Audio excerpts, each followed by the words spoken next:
Some of Cortez's own soldiers drowned in the canals of Tenochtitlan because they wouldn't let go of the gold. On the night the Spanish fled the city, the Noche Triste, June 1520, men who could have escaped with their lives chose to sink under stolen weight instead.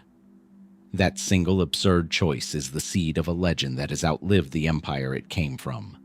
Montezuma's treasure, scattered somewhere between a lakebed and a myth, never fully recovered, never fully disproven. This was a glimpse of one mystery we're going to cover in this video. Get ready, and let's get into it. Lake Texcoco no longer exists in the way it did in 1520. Mexico City sits where the water once was, drained, filled, paved over centuries. But somewhere beneath that concrete, historians and treasure hunters alike believe, lies gold that has never been recovered.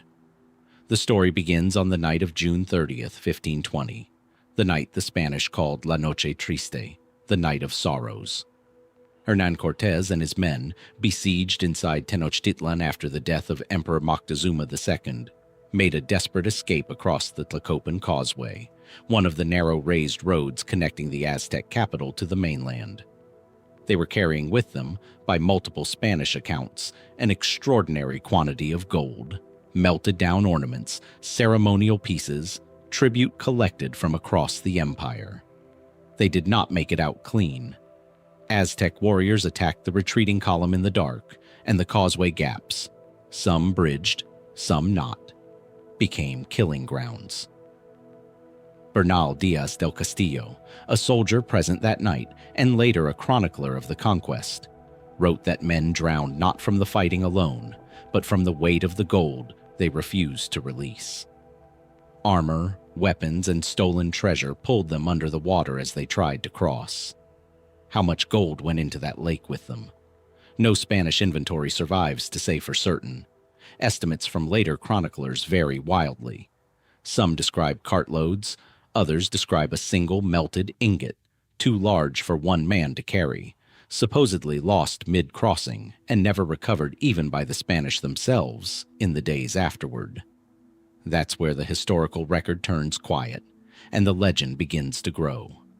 Over the following centuries, treasure seekers searched the lakebed, the surrounding hills, and eventually, as the story migrated northward through Spanish colonial folklore, locations as far away as the American Southwest. Tales emerged of Aztec refugees fleeing north with what remained of Moctezuma's wealth, hiding it in caves, canyons, or underground chambers designed never to be found. Utah's Cocoweef Cave, New Mexico's Victorio Peak. None of these connections can be verified through Aztec or Spanish documentation. They exist almost entirely in oral tradition and 19th and 20th century American treasure lore, a separate mythology that attached itself to Montezuma's name long after the empire had fallen. What can be said with more confidence is narrower and stranger for its narrowness. Some amount of Aztec gold, real and documented by eyewitnesses, went into a lake that no longer exists, on a night when survival and greed were making the same demand on desperate men. Whether it was ever recovered, by the Spanish, by later Mexican excavation, by anyone, remains genuinely unresolved. Modern excavations beneath Mexico City have occasionally surfaced artifacts from the conquest period, but nothing yet identified as the lost bulk of Moctezuma's treasure. Some archaeologists argue it was likely recovered piecemeal over the following years, melted down and simply absorbed back into circulation, an unglamorous but plausible end to the story. Others point out that Tenochtitlan's canals were extensive, silted over unevenly, and never fully mapped before the modern city buried them. So the question isn't really whether gold went into the water that night. Spanish soldiers said it did, and they had no reason to invent a story that made their own retreat look more foolish. The real question is quieter and harder to answer.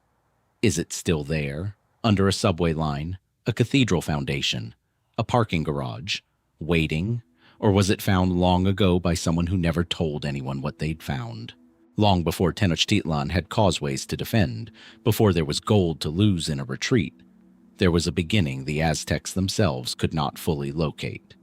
Every account the Aztecs left of their own origins points backward to a place called Aztlan, the ancestral homeland from which their ancestors, the Mexica, are said to have departed sometime in the 12th or 13th century, guided by the god Huitzilopochtli toward a prophesied sign, an eagle perched on a cactus, devouring a serpent.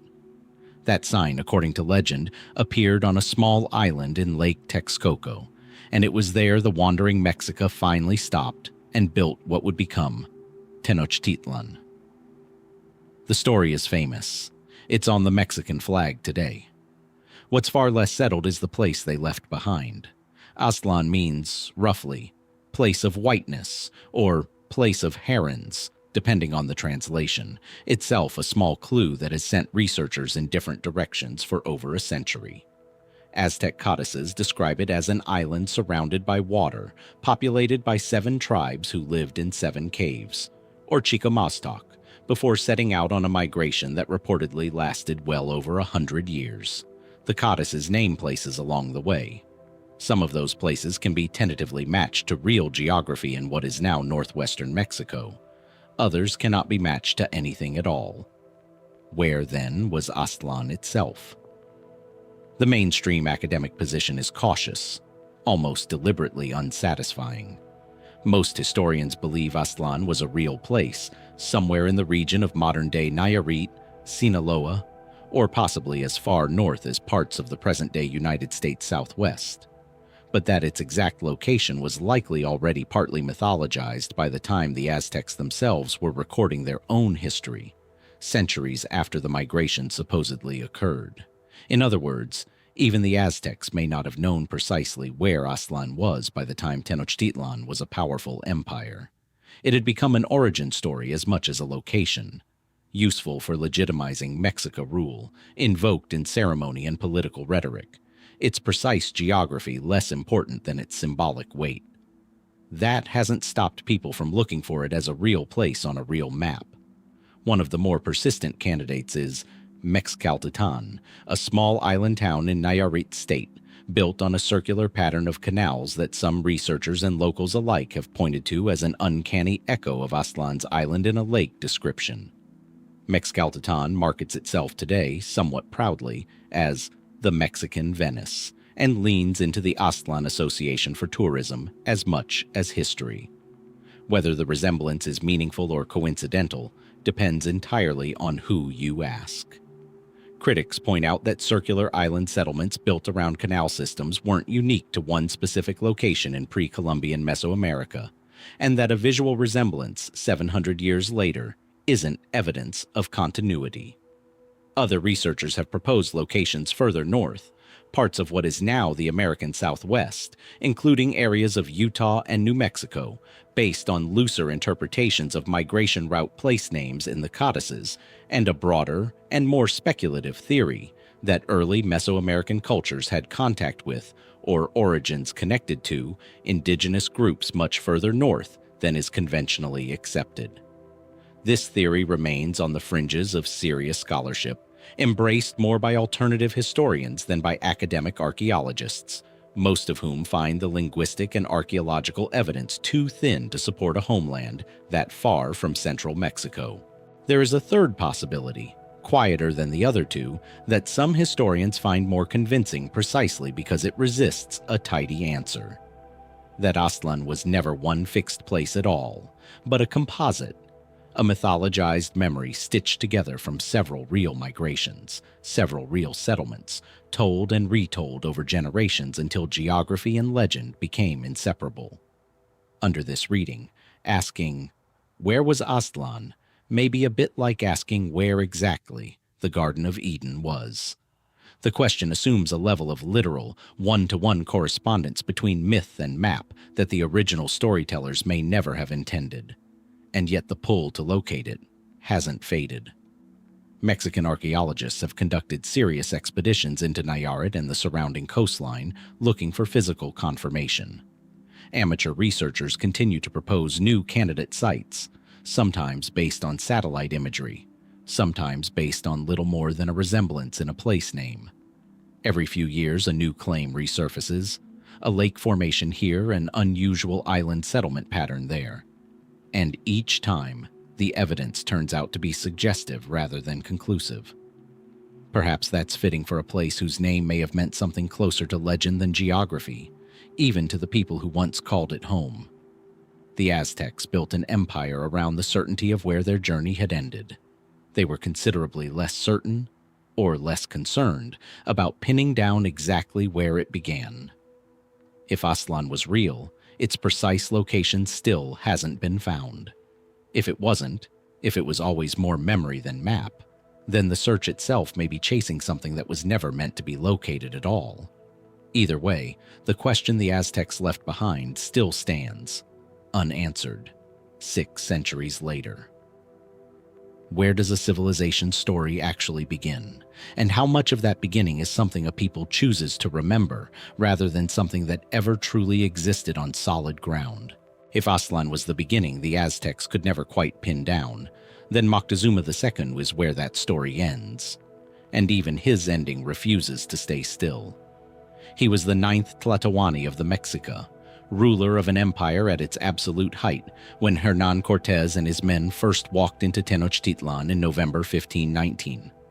Within 2 years, that empire would be gone, and Moctezuma would be dead. But exactly how he died, and what happened to his body afterward, has never been settled with the certainty you might expect for one of the most consequential deaths in world history. The Spanish version, recorded by chroniclers like Bernal Diaz del Castillo, describes Moctezuma dying from injuries sustained during a riot, struck by stones thrown by his own people after he appeared on a palace balcony at Spanish urging to try to calm a rebellion against the increasingly hostile occupation of his city. In this account, Moctezuma had become a puppet ruler in his own capital, and his subjects, furious at his cooperation with the invaders, turned on him. He died days later from his wounds, according to the Spanish, still a captive inside his own palace. Indigenous accounts, recorded later by Aztec sources and Spanish friars who interviewed surviving Mexica witnesses, tell a different story. One in which Moctezuma was killed not by an angry crowd but by the Spanish themselves, strangled or stabbed once he was no longer useful to them, his death staged to look like the result of the riot. Bernardino de Sahagun's later ethnographic work, drawing on native testimony, leans toward this version. The two accounts cannot both be fully true, and both sides had obvious reasons to shape the story in their own favor. The Spanish to avoid blame for killing a cooperating monarch, the Mexica to avoid the shame of having killed their own emperor. That disagreement alone would be enough to make historians uneasy. But it's what happened next that turns this from a disputed death into something closer to a genuine disappearance. Moctezuma's body needs to have gone somewhere. Emperors of his stature were not discarded quietly. Aztec funerary practice for a Tlatoani traditionally involved cremation and elaborate ritual, with remains or ashes interred at a significant, marked location. And yet no confirmed tomb, no verified burial site, no ash deposit has ever been identified as belonging to Moctezuma II. Compare this to Tutankhamun, or any number of ancient rulers whose remains, however disturbed by looters over centuries, were at least eventually located. Moctezuma simply isn't there, anywhere. Spanish accounts offer only fragments. Some describe his body being thrown over the palace wall to the Mexica crowd outside, who reportedly refused to give him proper royal rights, considering him a traitor rather than a legitimate ruler by the time he died. Other accounts suggest Aztec nobles retrieved the body secretly and conducted funerary rites away from Spanish or public eyes, specifically to prevent it from becoming a Spanish trophy or a further site of humiliation. If that's true, the location would likely have been chosen deliberately to be forgotten, hidden not by accident, but by design, by people who had every reason not to want it found. Modern archaeological search for the tomb has focused, without success, on the area beneath and around Mexico City's Zocalo, the historic heart of the old Tenochtitlan, now buried under colonial and modern construction layered across 5 centuries.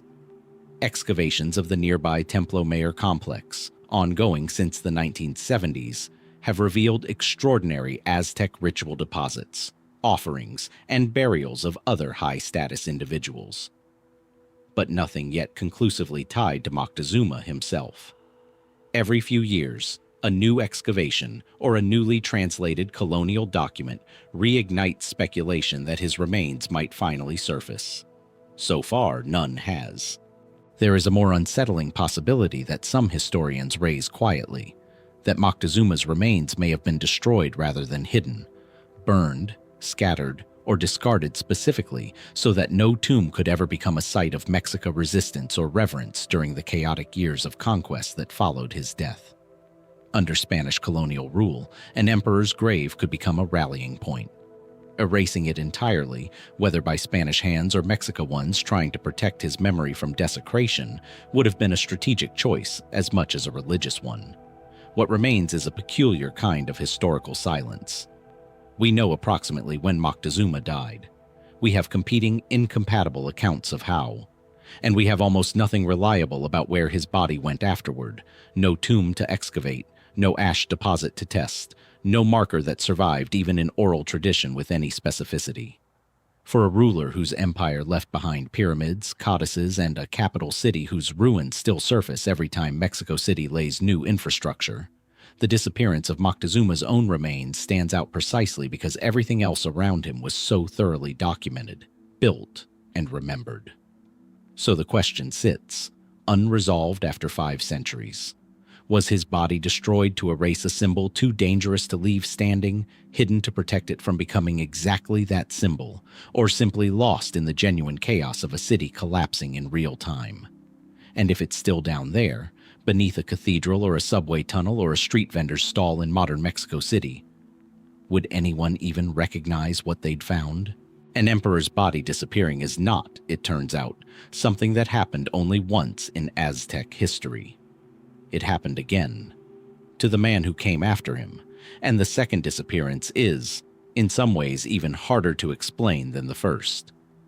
Cuauhtémoc became Tlatoani in 1520, the last man to hold the title before the Aztec Empire ceased to exist as an independent power.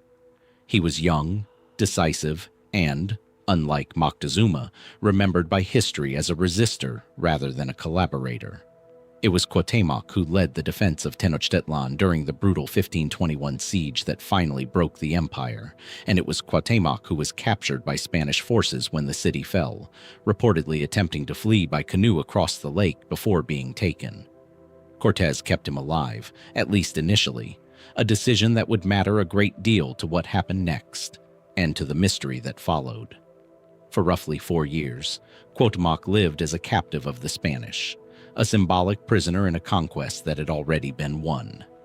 Then, in 1525, during a Spanish expedition into the jungles of what is now Honduras, Cortés had him executed, hanged, according to Spanish accounts, on suspicion of plotting a rebellion against the expedition while they were deep in unfamiliar territory, far from any Spanish stronghold. Whether that plot was real or a convenient justification has been debated by historians for centuries. What's less debated and stranger is what happened to his body afterward. Cortés's own chronicler, Bernal Díaz del Castillo, the same soldier who documented the death of Moctezuma, recorded that Cuauhtémoc was buried somewhere in the region, likely near a settlement the Spanish called Itzamcanac, in what is now the Mexican state of Campeche, or nearby Guatemala or Honduras, depending on which historical reconstruction of the expedition's route you follow. And that's precisely the problem. The expedition's exact path through dense, largely undocumented jungle in 1525 has never been reconstructed with full confidence, which means the burial site described by a single eyewitness account sits somewhere within a region, not at a fixed point on a map. For over 400 years, that was simply where the story ended. An emperor executed far from home, buried in jungle soil, the precise location lost to time and imprecise 16th century geography. Then, in 1949, the story took an unexpected turn. A Mexican researcher named Eulalia Guzman announced she had located Cuauhtémoc's remains in the small town of Ixcatiopan in the state of Guerrero. hundreds of miles from the jungle region described in Diaz del Castillo's account. Her claim was based on local oral tradition, a set of documents she presented as colonial-era records, and human remains discovered beneath the floor of the town's church. The announcement caused a sensation. For a country whose national identity was deeply invested in its indigenous past, the idea of recovering the last Aztec emperor's actual remains was enormously significant. It was also, almost immediately, controversial.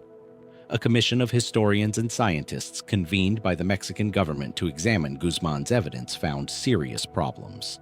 The supporting documents contained anachronisms inconsistent with genuine 16th century writing, and the skeletal remains showed characteristics difficult to reconcile with what was known about Cuauhtémoc's age and the manner of his death. The commission's conclusion was that the Ehecatl remains were very likely not Cuauhtémoc, though it stopped short of definitively identifying whose remains they actually were. And yet the story didn't end there either. Ehecatl continued to embrace the identification, and to this day the town maintains what it presents as Cuauhtémoc's tomb, visited by pilgrims and tourists who accept the local tradition regardless of the academic commission's skepticism. Some later researchers have pushed back on the 1949 commission's findings too, arguing the anachronisms were overstated or that the scientific dating methods available at the time were too limited to rule out the identification conclusively. DNA analysis, which might resolve the question definitively today, has not produced a widely accepted confirmation either way, partly due to the degraded condition of the remains, and partly due to the absence of any confirmed comparison sample from a documented Cuauhtémoc descendant. So the last Aztec emperor exists today in an unusual limbo: a documented execution, a described but never verified original burial site somewhere in Central American jungle, and a second contested burial site in Mexico that a town has embraced as authentic against the conclusions of the historians asked to verify it. 2 emperors, 2 disappearances, 2 burial mysteries that mirror each other across 4 years and hundreds of miles, joined by the same underlying question neither has ever fully answered. When a civilization's rulers vanish from the historical record, not through myth or legend, but through the ordinary chaos of conquest, occupation, and time, what obligation, if any, does history owe to finding them again? If Cuauhtémoc really does rest beneath that church floor in Ehecatl, it would mean a Mexican researcher succeeded, in 1949, at something 4 centuries of historical uncertainty had failed to resolve. If he doesn't, then his real resting place remains exactly where Diaz del Castillo left it in 1525. Somewhere in jungle terrain no one has ever definitively mapped, and no one in 500 years has ever gone back to properly find. A church floor in Ehecatl holds bones that may or may not belong to an emperor. Not far away, in the same conquest that produced that uncertainty, something even larger vanished. Not a body this time, but an entire civilization's written memory of itself. Before the Spanish arrived, the Aztec Empire maintained an extensive system of documentation. Scribes trained in specialized schools called Calmecac produced codices, folded bark or deerskin books painted with pictographic and ideographic writing, recording tribute owed by conquered provinces, genealogies of ruling families, astronomical and calendrical calculations, religious ritual, historical annals stretching back generations, and administrative records for a bureaucracy that governed millions of people across a vast territory. This was not a society that lacked writing, contrary to a persistent and inaccurate stereotype. It was a society that wrote constantly, meticulously, and at scale. Almost none of it survives. The destruction began almost immediately after the conquest and continued deliberately for decades. Spanish clergy, led most notably by Bishop Diego de Landa in the Yucatan, working with Maya codices rather than Aztec ones, but operating on the same religious logic that spread through New Spain more broadly, viewed indigenous books as instruments of what they considered idolatry and demonic influence. Landa himself would later write, with an almost casual finality, of burning a large number of Maya codices in a single 1562 auto de fe at Mani. Aztec libraries and archival collections met a similar fate across central Mexico in the years following 1521, destroyed by missionaries who saw eradication of indigenous religious and historical texts as inseparable from the work of conversion. What we're left with today is a strange lopsided archive of absence. A small number of pre-conquest codices survived. Scholars typically count fewer than 20 authenticated pre-Columbian Mesoamerican codices in existence worldwide, spread across libraries and museums in Europe and Mexico, and not all of these are confirmed as specifically Aztec in origin, rather than Maya or Mixtec. Everything else historians know about Aztec record-keeping comes either from these rare survivors, from post-conquest codices painted by indigenous scribes working under Spanish supervision decades later, the Codex Mendoza, and the Florentine Codex among the most significant, or from the writings of Spanish chroniclers describing archives that, by the time they were writing, had often already been destroyed. This creates an uncomfortable evidentiary problem for historians. The Florentine Codex, compiled under Bernardino de Sahagún's direction beginning in the 1540s, drew on interviews with elderly Aztec nobles and scribes who could still recall pre-conquest knowledge and, in some cases, reference surviving fragments. It's an extraordinary document, but it's also a reconstruction, filtered through memory, translation, and Spanish oversight, produced roughly 2 decades after the original archives it describes were already gone. How much was preserved accurately? How much was reshaped, consciously or not, by the circumstances of its creation? There's no original Imperial archive left to check it against. Some historians have raised a further, more speculative possibility, that not everything was destroyed, and that Aztec nobility, anticipating the danger their books represented, deliberately hid portions of the Imperial archive before Spanish forces or missionaries could reach them. This isn't documented directly, but it draws on a broader pattern seen elsewhere in Mesoamerica. Maya communities are known to have hidden codices and ritual objects from Spanish authorities well into the colonial period, some surfacing centuries later. If Aztec scribes or priests did the same, hidden caches could theoretically still exist, sealed in locations never disturbed by the intervening 5 centuries of urban development, agriculture, and looting. This remains speculative rather than evidenced. No hidden pre-conquest Aztec archive has ever been found, but the theory persists partly because the alternative, that a sophisticated bureaucratic empire's entire written memory was simply erased within a generation, is almost harder to accept than the possibility that some of it is still out there, waiting. What historians can say with confidence is only this: the empire that produced the tribute records, the astronomical calculations, the genealogies stretching back through generations of rulers, left behind a documentary record smaller and thinner than almost any other literate civilization of comparable scale and sophistication in world history. Not because the Aztecs failed to write their own history, but because someone else, deliberately, made sure most of it couldn't survive to be read. Every surviving codex, every fragment referenced secondhand in a Spanish chronicle, every oral account recorded by Sahagún's informants decades after the fact, represents a sliver of what once existed, perhaps 1 page recovered for every 100 that burned. Archaeologists continue to hope that a sealed cache, a forgotten cave deposit, or an unexcavated site beneath modern Mexico City might one day surface something more. So far, nothing has, which leaves the same unresolved question historians keep returning to, chapter after chapter, mystery after mystery, in an empire that seems to have lost as much of itself to time and deliberate erasure as it ever left behind. How much of what the Aztecs knew about themselves, their own history, their own gods, their own place in the world, disappeared in those bonfires, and how much of it might still be sitting, unopened, somewhere no one has thought to look. The sound, according to the men who heard it first, was ordinary, the scrape of a shovel against something that shouldn't have been there. It was February 1978, and electrical utility workers digging beneath a nondescript street corner in downtown Mexico City struck stone. Not rubble, not foundation. a carved 8-ton disc, more than 3 meters across, showing a dismembered woman, decapitated, her limbs scattered around her body in careful, deliberate composition. They had found the Coyolxauhqui stone, and with it, the buried Templo Mayor.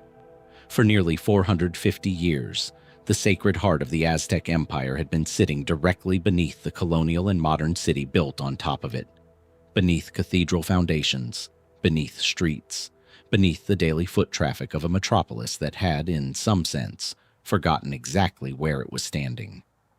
The Spanish had demolished the temple deliberately in the 1520s, using its stones to build the very cathedral now sitting nearby, and constructing their new capital directly over the ruins as an act of both practicality and symbolic conquest. Mexico City grew for centuries without fully excavating what lay beneath it. The 1978 discovery changed that. Archaeologist Eduardo Matos Moctezuma led the excavation that followed, uncovering not a single structure but a temple rebuilt in layers, at least 7 distinct construction phases, each Aztec ruler apparently expanding or rebuilding atop his predecessor's version, like architectural tree rings marking the passage of imperial generations. Beneath those layers, excavators found something almost as remarkable as the temple itself. Over 200 ritual offering caches, careful arrangements of shells, coral, jade, sacrificial remains, and objects gathered from across, and beyond, the empire's borders, buried deliberately as gifts to the gods Huitzilopochtli and Tlaloc, to whom the temple was jointly dedicated. And still, after nearly 5 decades of continuous excavation, archaeologists believe they haven't found everything. In 2015, a team led by archaeologist Raul Barrera and colleagues working under Mexico's urban archaeology program uncovered a section of the Aztec Tzompantli, a skull rack used to publicly display the remains of sacrificial victims, that proved larger and more architecturally complex than the sparse Spanish descriptions of it had suggested. Spanish chroniclers had written about the Tzompantli, but their accounts were second-hand impressions from conquerors, not precise architectural records. The physical excavation revealed a circular tower structure incorporated directly into the rack's design, built from human skulls set in mortar, a detail no colonial account had adequately conveyed. It's a useful reminder that even for a site as intensively studied as this one, the ground has continued to correct the written record, not the other way around. More intriguing still are the unexcavated anomalies. Ground-penetrating radar and remote sensing surveys conducted around the Templo Mayor complex over the past 2 decades have identified subsurface structures and voids that have not yet been fully opened or explored, some due to their location beneath modern buildings that cannot simply be demolished, others due to the sheer scale and cost of careful archaeological excavation in the middle of a dense, functioning capital city. Among the most tantalizing possibilities researchers have discussed publicly, the theoretical location of a royal tomb.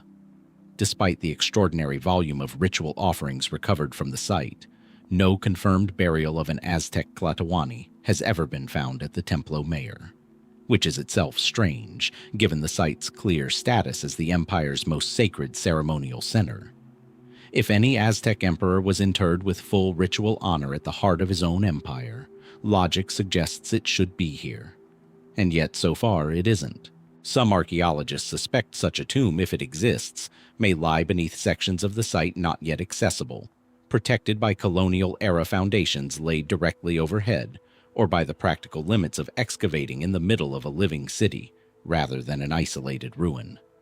Others take the absence more literally, that Aztec rulers were, as some early accounts suggest, more commonly cremated with their remains distributed or interred elsewhere entirely, meaning no tomb exists at the Templo Mayor to find, because that was never the custom in the first place.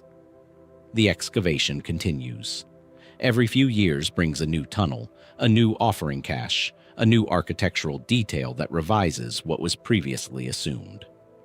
The urban archaeology program's work is, by design, incremental and ongoing. A site this size, sitting beneath an active capital city of more than 20 million people, cannot be excavated all at once, and likely never will be in any of our lifetimes.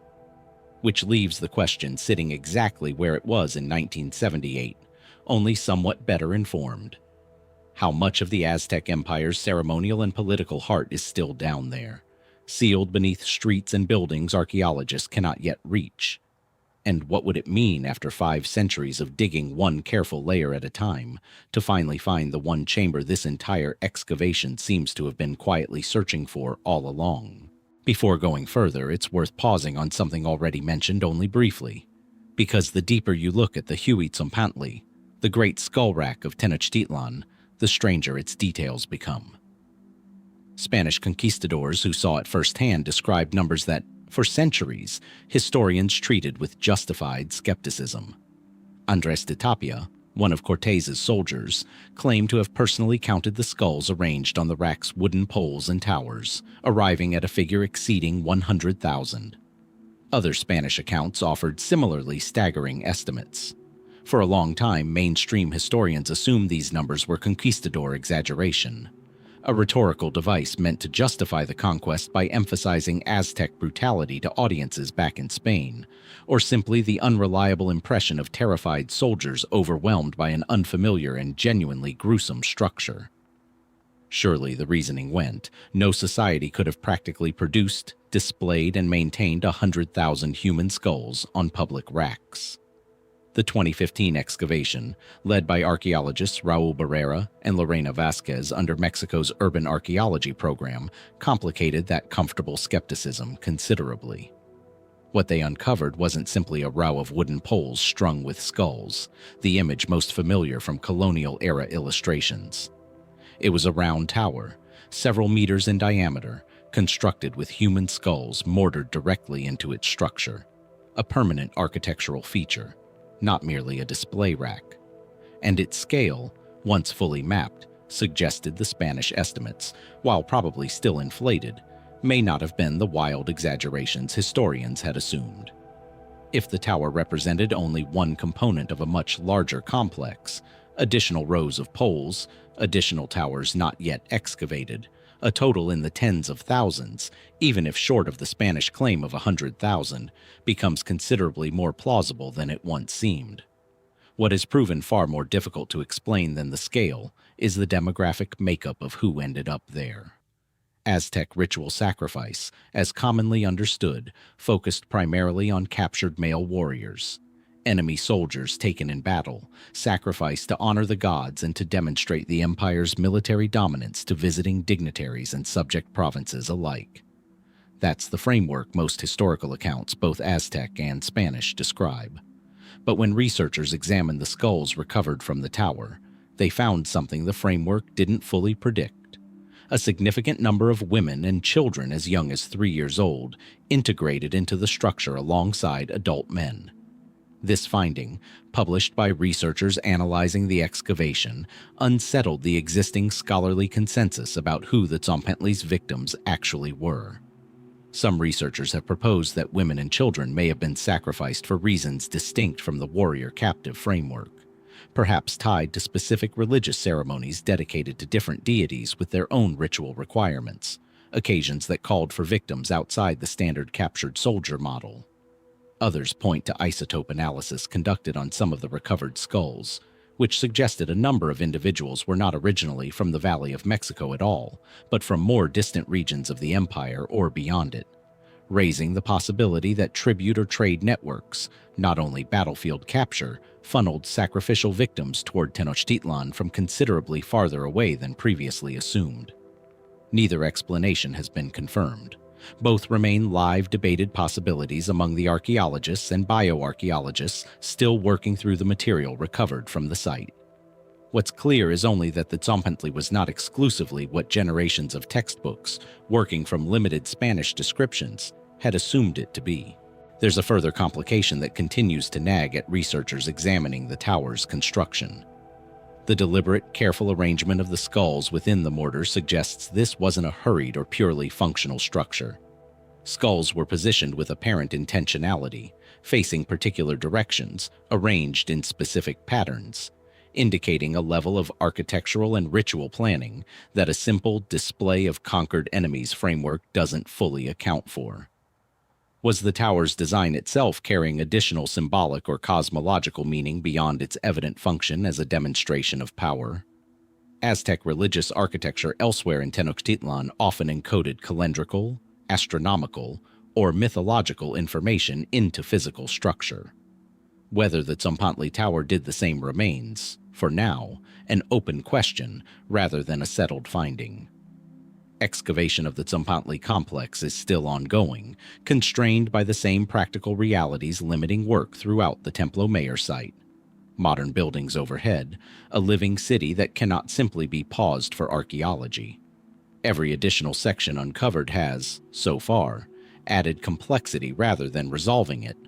More skulls than expected, more demographic diversity than the standard model predicted, more evidence of deliberate design than a purely functional monument would seem to require, which leaves researchers holding a structure that colonial witnesses described in numbers once dismissed as impossible, now finding those numbers uncomfortably plausible.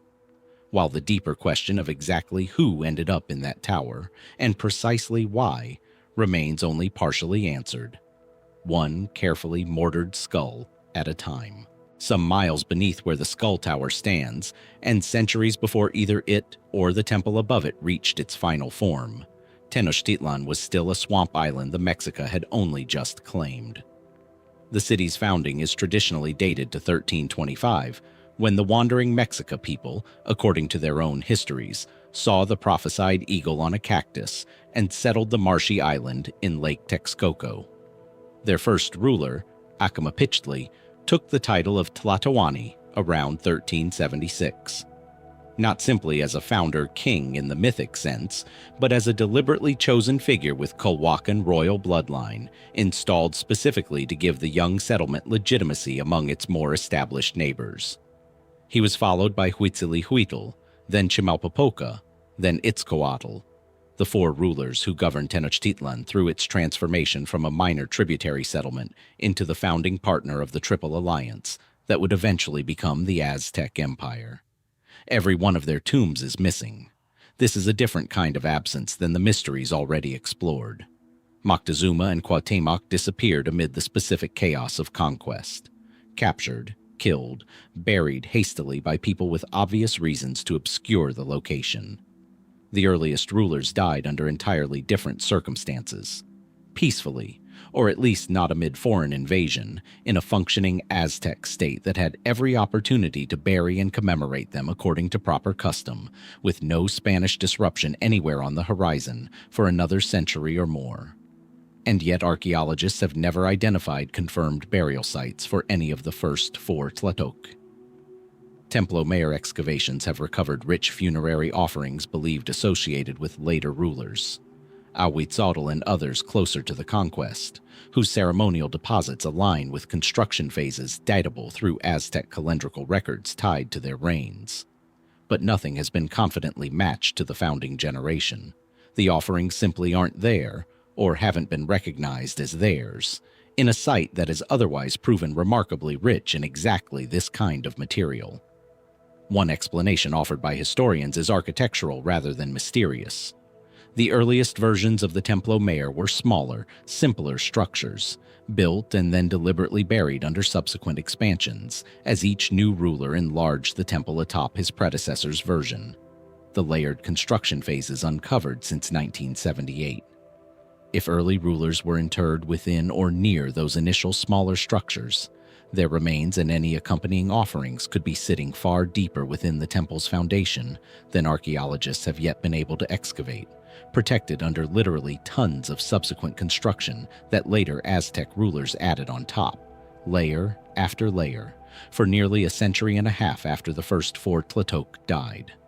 That would mean their tombs aren't lost so much as unreachable, sealed not by accident or conquest, but by their own successors' architectural ambition, each expansion pushing the founders' resting places further from the surface and further from any excavation team working from the top down. A second, more speculative theory takes a different approach entirely, questioning whether the early Tlatoc were interred at the Templo Mayor at all. Some historians point out that Tenochtitlan's earliest decades were considerably more modest and precarious than the empire's later grandeur suggests. A small, vulnerable settlement still establishing itself among more powerful neighbors, without yet the resources or the political security to build the kind of monumental funerary architecture later rulers commanded. Under this reading, Ehecatl and his immediate successors may have been buried more modestly, in locations that held less ceremonial significance at the time, and were never subsequently marked, monumentalized, or protected the way later imperial burials were, making them, ironically, easier to lose specifically because no one in the moment thought they were burying someone whose grave would one day matter this much. Neither the buried too deep theory nor the buried too modestly theory can currently be confirmed, and they aren't mutually exclusive. Different rulers could plausibly have met different fates depending on the circumstances of their individual deaths and the state of the settlement at the time. What both share is the same underlying implication: that the answer, if it exists, is more likely to be found through patient, deep excavation than through any dramatic discovery, buried not by deliberate erasure, the way Moctezuma's resting place may have been, but simply by the ordinary accumulation of a growing empire building upward and outward, one ruler's ambition layered directly on top of the last. Which raises a quieter version of the question this entire exploration keeps circling back to.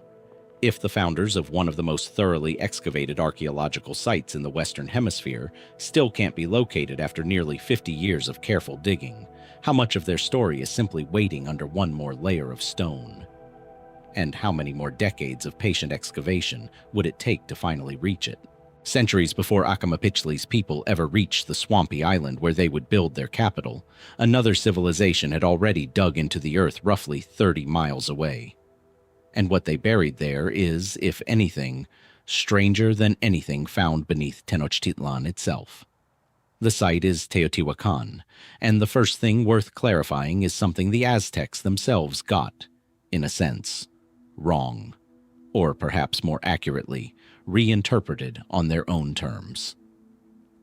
By the time the Mexica arrived in the Valley of Mexico, Teotihuacan had already been abandoned for roughly 6 or 7 centuries, its builders unknown to the Aztecs and largely unknown to us today. The Aztecs found its massive pyramids already ancient ruins, and rather than treating them as the work of a vanished, unrelated people, they wove the site into their own mythology entirely.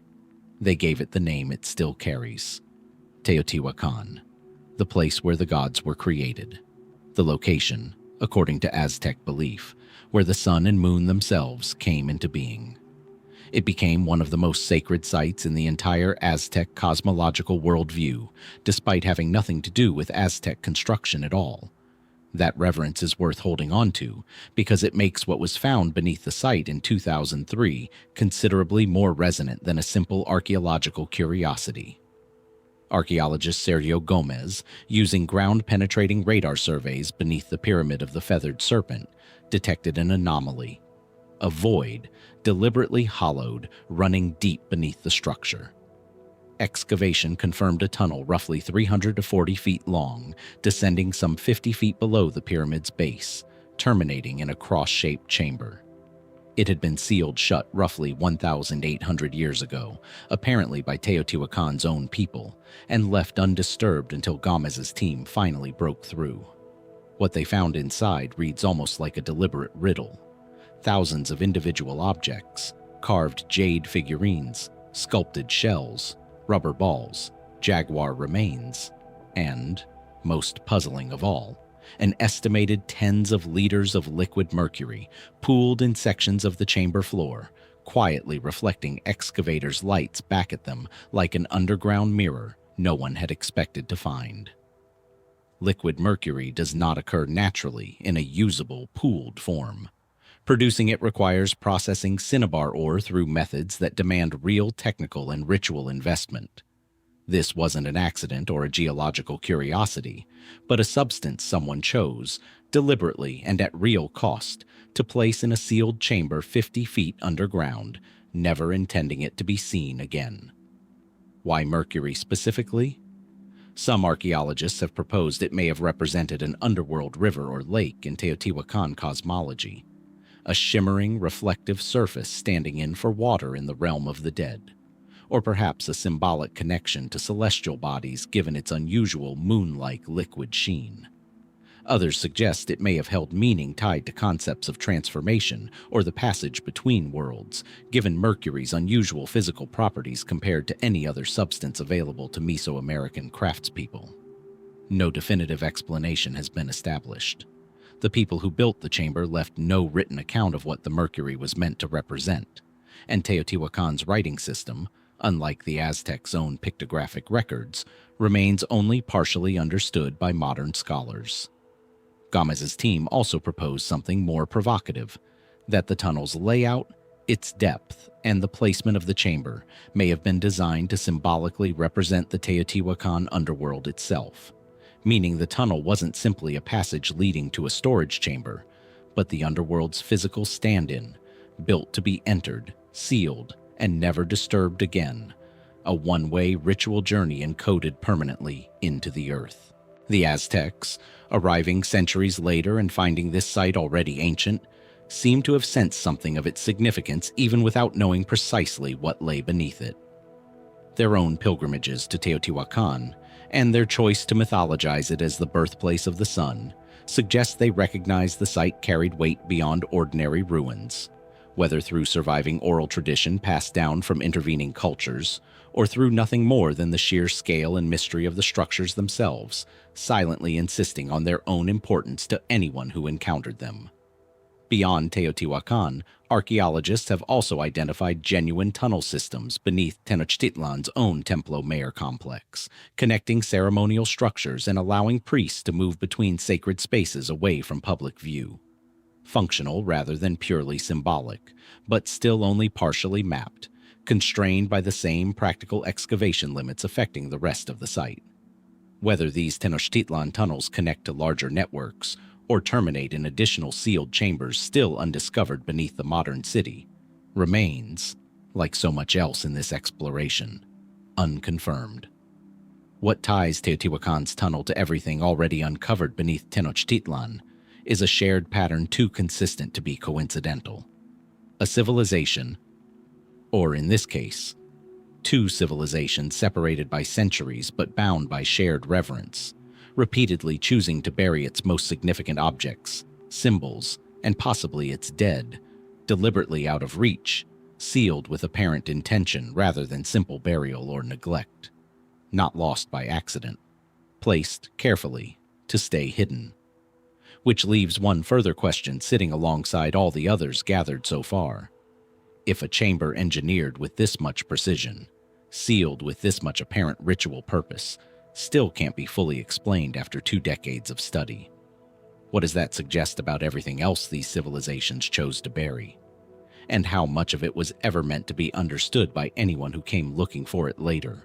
Whether ancient builders ever expected anyone to fully understand what they buried is a fair question to ask of tunnels and sealed chambers. It's a stranger question to ask of a book. And yet the Codex Borbonicus, one of the most important surviving Aztec manuscripts, raises exactly that problem, in ink and pigment rather than mercury and jade. The Codex itself is a striking physical object. A long strip of ammattal bark paper, folded accordion style into 26 panels, covered in dense, vividly painted glyphs depicting deities, ritual scenes, and calendrical symbols in the distinctive pictographic style of Central Mexican manuscript painting. It's held today in the library of the French National Assembly in Paris, having made its way to Europe sometime after the conquest, through a path that is itself only partially documented. Its content is dominated by the Tlatelolco, the 260-day sacred ritual calendar that governed Aztec religious and divinatory life, alongside a detailed illustrated almanac assigning specific gods, omens, and ritual significance to each of its recurring cycles. The first uncertainty scholars run into isn't really about meaning at all. It's about age.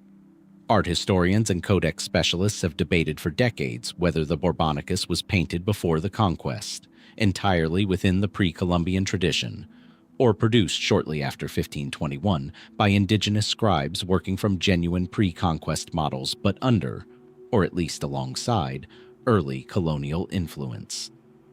The stylistic evidence points strongly toward authentic Aztec tradition either way, but the precise dating matters enormously for how historians read the document, as an unfiltered window into pre-conquest belief, or as an early colonial-era product already shaped, even subtly, by contact with European ideas.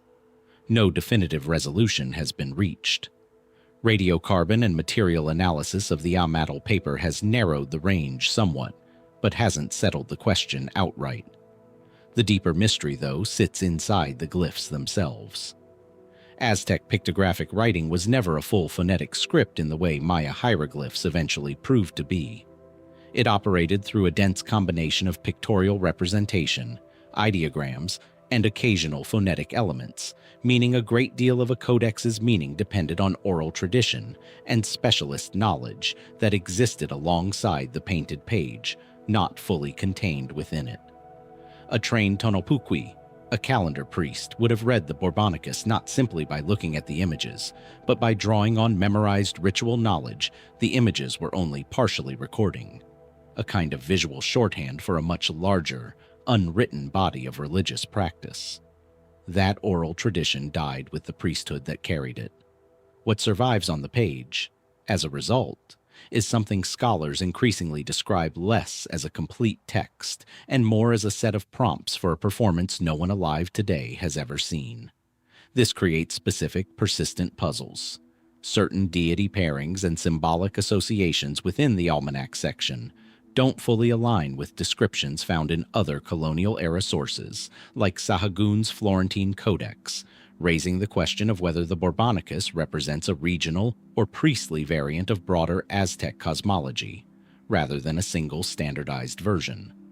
Some glyphs recur in configurations that don't have confirmed interpretations at all, symbols scholars can describe and catalog but not confidently explain, flagged in academic literature with the honest shorthand of meaning uncertain rather than a settled reading. There's a further complication near the Codex's final panels, where the manuscript's content shifts from the divinatory almanac toward what appears to be a description of specific ritual ceremonies, including the new fire ceremony marking the end of a 52-year calendar cycle. A moment of genuine civilizational anxiety and Aztec belief, when the world's continuation was thought to hang in the balance. The pictorial sequence here is unusually dense and, according to several Codex specialists, incompletely understood even by researchers who have spent careers on this material. Whether this reflects lost context, an intentionally esoteric presentation reserved for initiated priests, or simply a compressed shorthand that assumed knowledge no longer recoverable, remains genuinely open. Some researchers have proposed that later panels may encode astronomical alignments beyond the basic calendrical function, tied to specific celestial events visible from central Mexico during the period the Codex was likely produced. This remains a minority position within the field, difficult to verify without more definitive dating of the manuscript itself, and treated cautiously by mainstream Codex scholars who note that apparent astronomical patterns can sometimes be found in almost any sufficiently complex symbolic system if a researcher goes looking hard enough for them. What makes the Codex Borbonicus different from an unopened tomb or a sealed underground chamber is precisely this. It isn't hidden. It's sitting in a library in Paris, fully visible, photographed, and studied continuously since the 19th century. And yet full comprehension has remained just as elusive as anything still buried beneath Mexico City or Teotihuacan. Not because the object is concealed, but because the knowledge required to read it fully walked out of the world with the priests who carried it 5 centuries ago, leaving behind a document that is, in the most literal sense, hiding in plain sight. So the question isn't whether we can see the Codex Borbonicus. We can, in extraordinary, painstaking detail. The question is whether seeing it was ever the same as understanding it, and whether some of what's painted across those 26 folded panels was always meant to require a kind of knowledge that no photograph, no translation, and no amount of careful scholarship can fully recover. A scream, ceramic and hollow, cutting through a quiet excavation trench. Not a recording. Not yet, anyway. just the sound archaeologists imagined, uneasily, the first time they looked closely at what they'd actually pulled out of the ground. In 1999, at the same Tlatelolco site whose skull tower had already unsettled a generation of researchers, an excavation team led by archaeologist Salvador Guillem Arroyo made a smaller, stranger find. Buried in front of a temple dedicated to Ehecatl, the Aztec wind god, they uncovered the skeleton of a sacrificed young man, roughly 20 years old, clutching two small ceramic objects shaped unmistakably like human skulls. For years, they sat cataloged in storage as curiosities, assumed to be little more than decorative whistles or children's toys. Nobody thought to actually blow into one. When someone finally did, the sound that came out wasn't anything like an ordinary whistle. Witnesses have described it as a scream, a shriek, the howl of wind through something hollow and dying, unsettling enough that researchers began referring to it, almost involuntarily, as the death whistle. In Nahuatl, it's now sometimes called an Ehecatl, a name built from the wind god's own to honor the connection archaeologists believe it holds to Ehecatl himself, whose temple stood directly above where the whistles were found. That connection to wind is more than a naming convenience. Musicologist and archaeologist Arnd Adje Both, who has spent years studying the Tlatelolco whistles through X-ray scans and careful reconstruction, has proposed that the sound may never have been intended as a scream at all, at least not in the way modern listeners instinctively hear it. Instead, Both suggests the whistles may have been built to recreate the sound of the wind itself, specifically the howling winds Aztec belief held to separate the layers of Mictlan, the underworld ruled by the god Mictlantecutli. According to Aztec cosmology, a soul's journey through Mictlan grew harsher the deeper it descended, culminating in a final obsidian-edged wind said to strip the flesh from the newly dead entirely. Some surviving whistles even carry faint ceremonial headdress markings consistent with depictions of Mictlantecutli himself, rather than a generic skull, a detail that strengthens the underworld interpretation considerably. If that reading is correct, the death whistle wasn't designed to terrify in the way a modern haunted house intends. It was designed to sonically recreate a specific cosmological journey, the sound a soul was believed to hear as it descended, layer by layer, toward its final rest. That hasn't stopped a more dramatic theory from persisting in popular imagination, that the whistles were used as psychological weapons in warfare, blown by the hundreds to terrify enemy soldiers before or during battle. It's a vivid image, and an understandable one, given how genuinely disturbing the sound is even to modern ears. But it's a theory unsupported by the archaeological record. Every confirmed discovery of these whistles has come from ceremonial or funerary contexts. Graves, temple offerings, sites tied directly to sacrifice and death ritual. Never from a battlefield, and never in a context suggesting mass military use. Both and other researchers in the field have been fairly direct on this point. The battlefield theory is speculation without evidentiary support, however appealing it is as a story. There's a further, stranger clue buried in the Florentine Codex, the extensive post-conquest ethnographic record compiled under Bernardino de Sahagún. It describes a sound called cheech, associated specifically with the ritual killing of slaves during merchant banquets. The sound apparently served as a signal, a cue for a specific gruesome act to begin. Researchers comparing the acoustic properties of that described sound to the death whistle's actual spectrogram have found a plausible match, suggesting the instrument may have functioned, at least in some contexts, less as a symbolic underworld wind recreation and more as a literal ritual signal, the sound that told participants a sacrifice was about to proceed.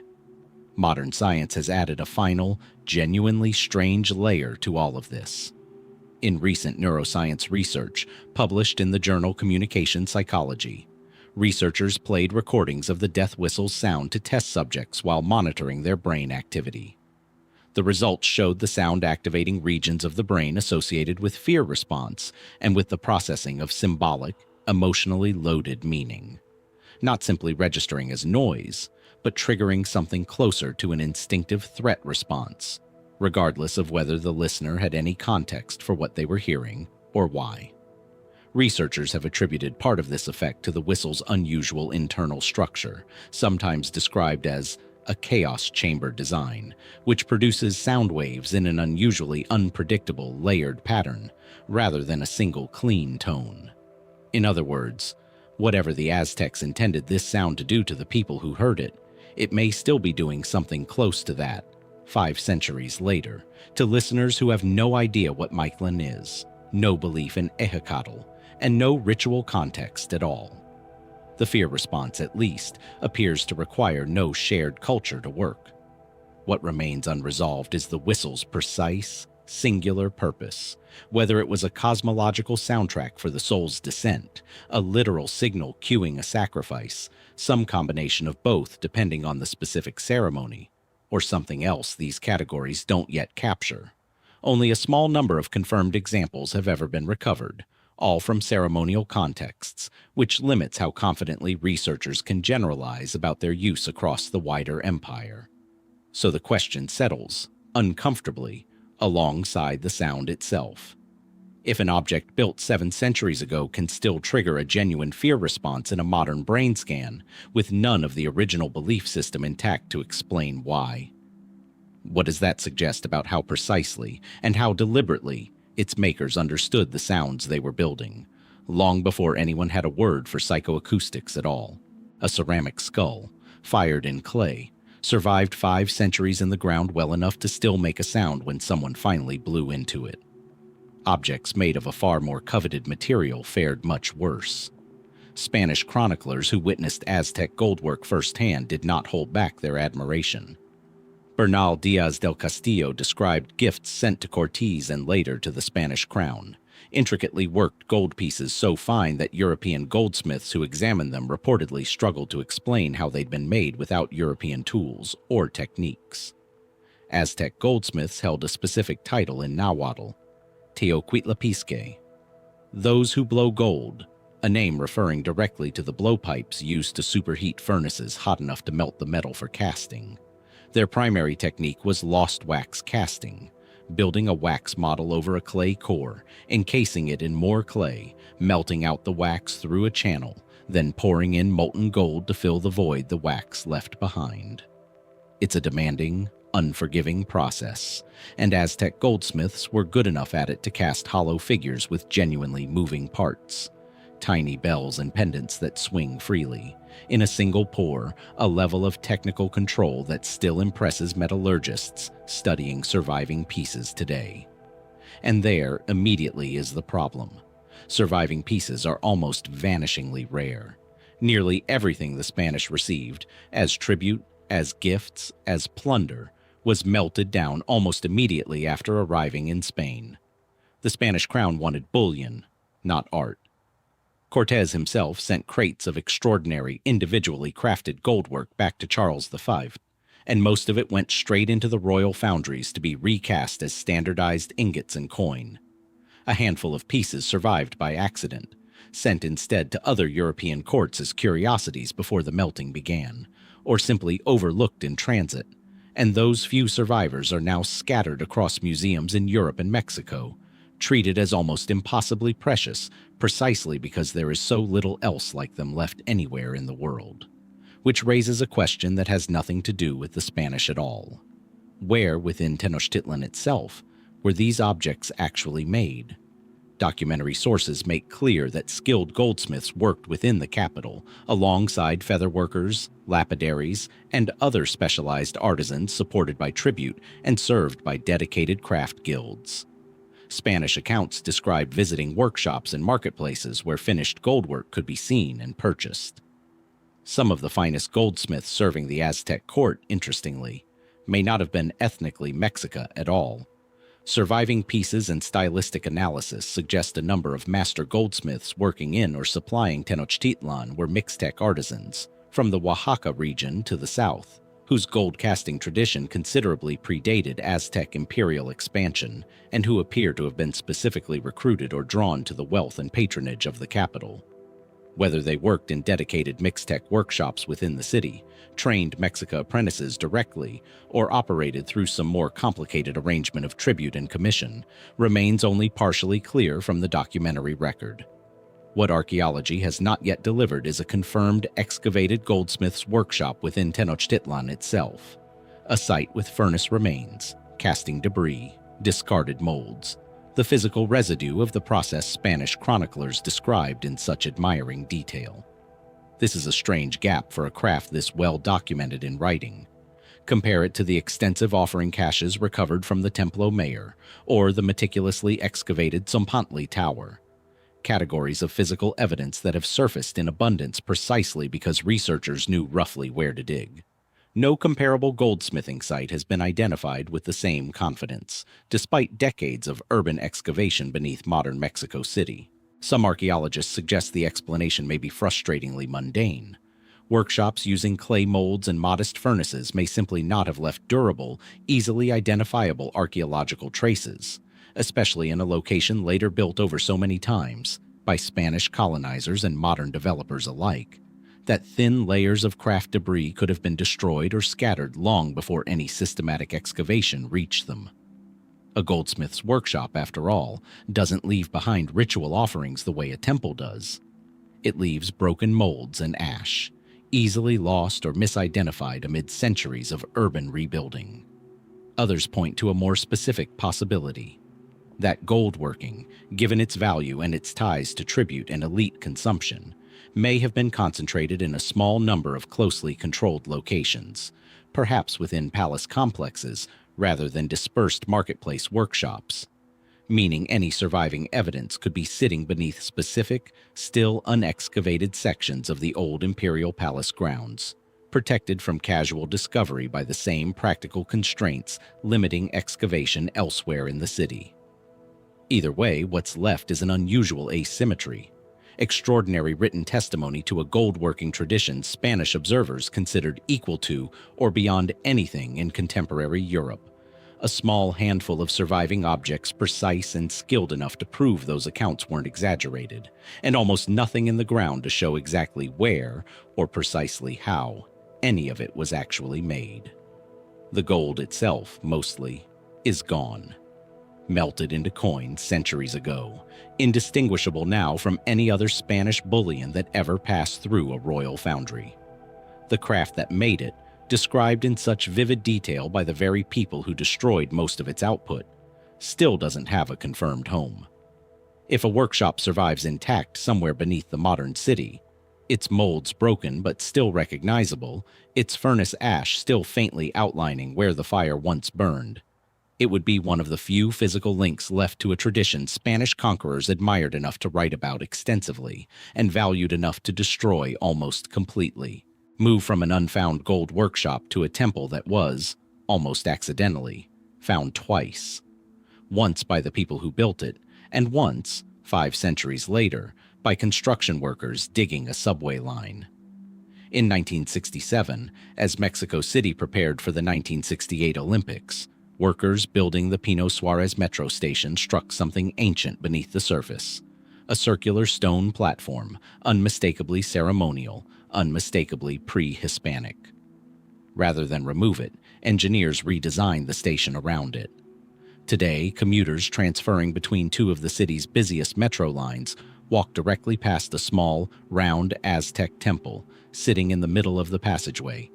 Dedicated, as its distinctive shape immediately signals to anyone who knows what to look for, to Ehecatl, god of wind. That shape is the first thing worth sitting with, because it's genuinely unusual. Aztec religious architecture, almost without exception, favored rectangular platforms and stepped pyramids.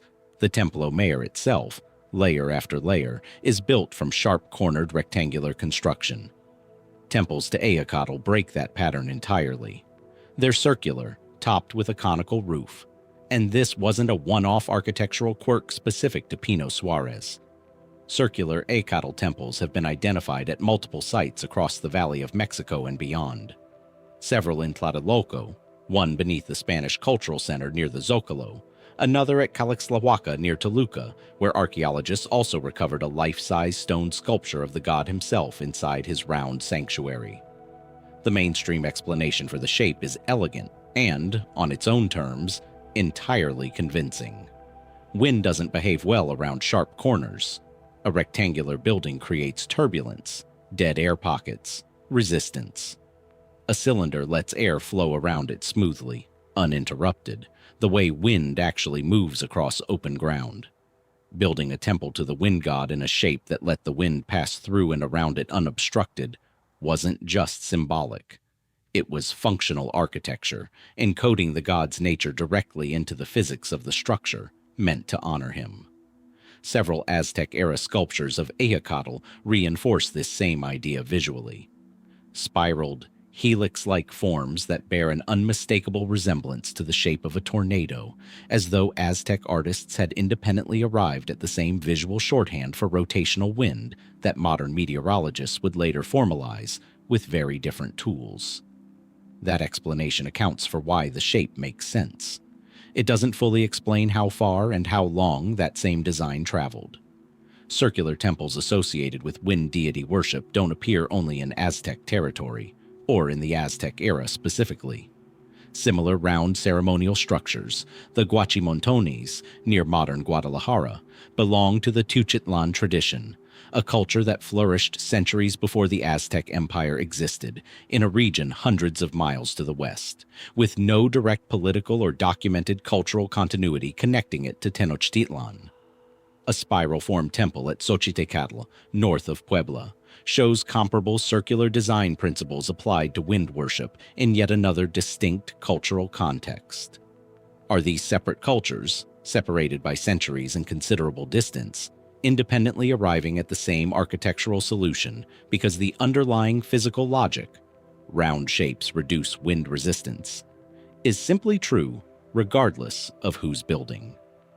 Or does the recurring design suggest a much older, more widely shared Mesoamerican architectural and religious tradition, transmitted and reinterpreted across cultures and centuries, that the historical record simply hasn't fully traced?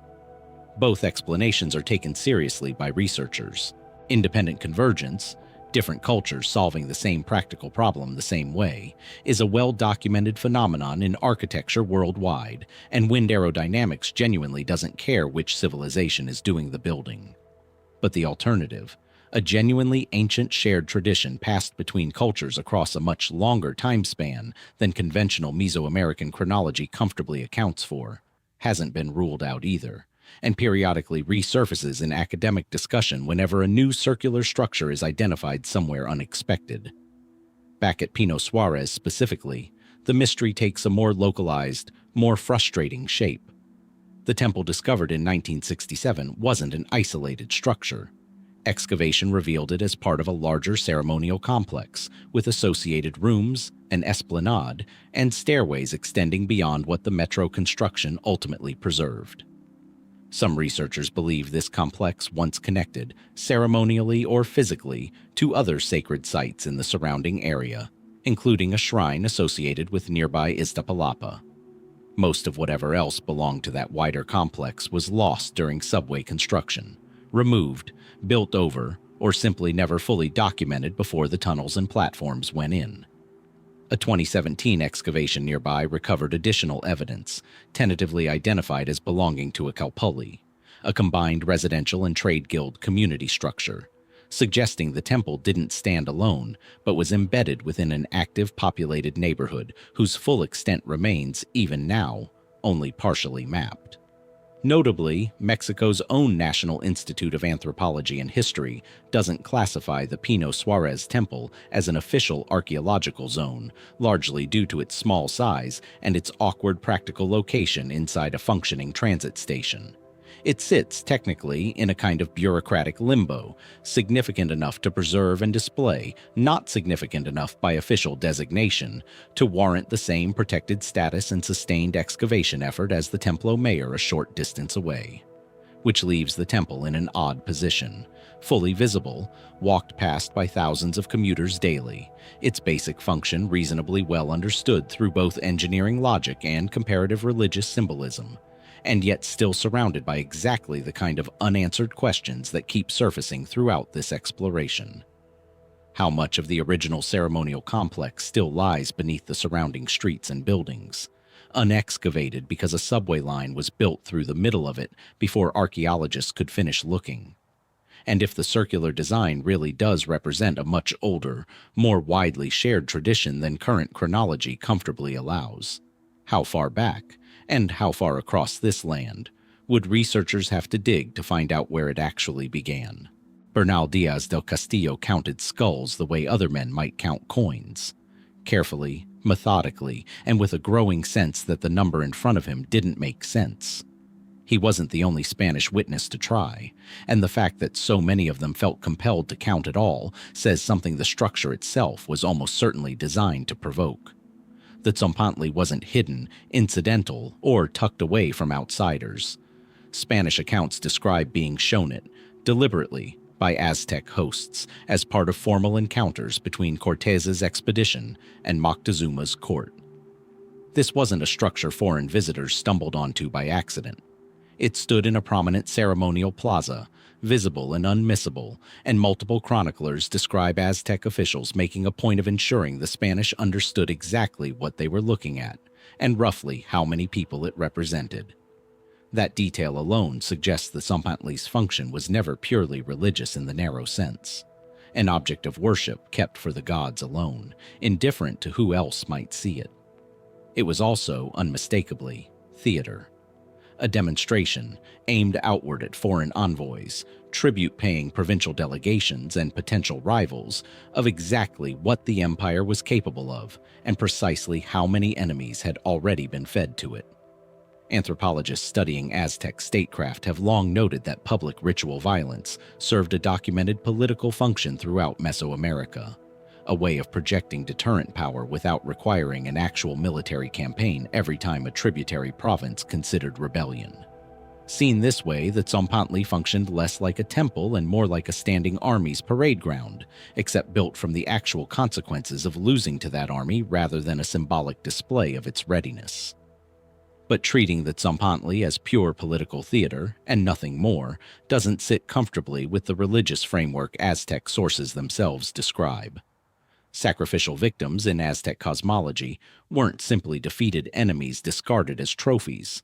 Many were understood as active participants in an ongoing cosmic transaction, their deaths feeding and sustaining gods whose continued favor kept the sun rising, the rains falling, the world itself from ending. Under this reading, the skull rack wasn't primarily a message aimed at the living. It was a visible physical record of debts paid to the gods, arranged with the same careful, deliberate architecture archaeologists found in the 2015 excavation. Each skull a settled account in an obligation far older and larger than any single emperor's political interests. Which of these was the true function?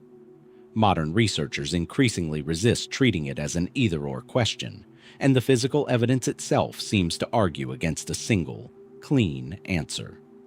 The structure was too public, too deliberately shown to outsiders, to be read as purely private devotional architecture. But it was also too carefully, ritually constructed.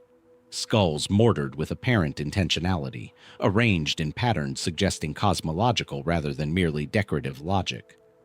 To be read as pure propaganda with no genuine religious content behind it. The most honest current position within the field is that both functions operated simultaneously, inseparably, because Aztec statecraft didn't draw the same hard line between religious obligation and political power that modern frameworks tend to assume.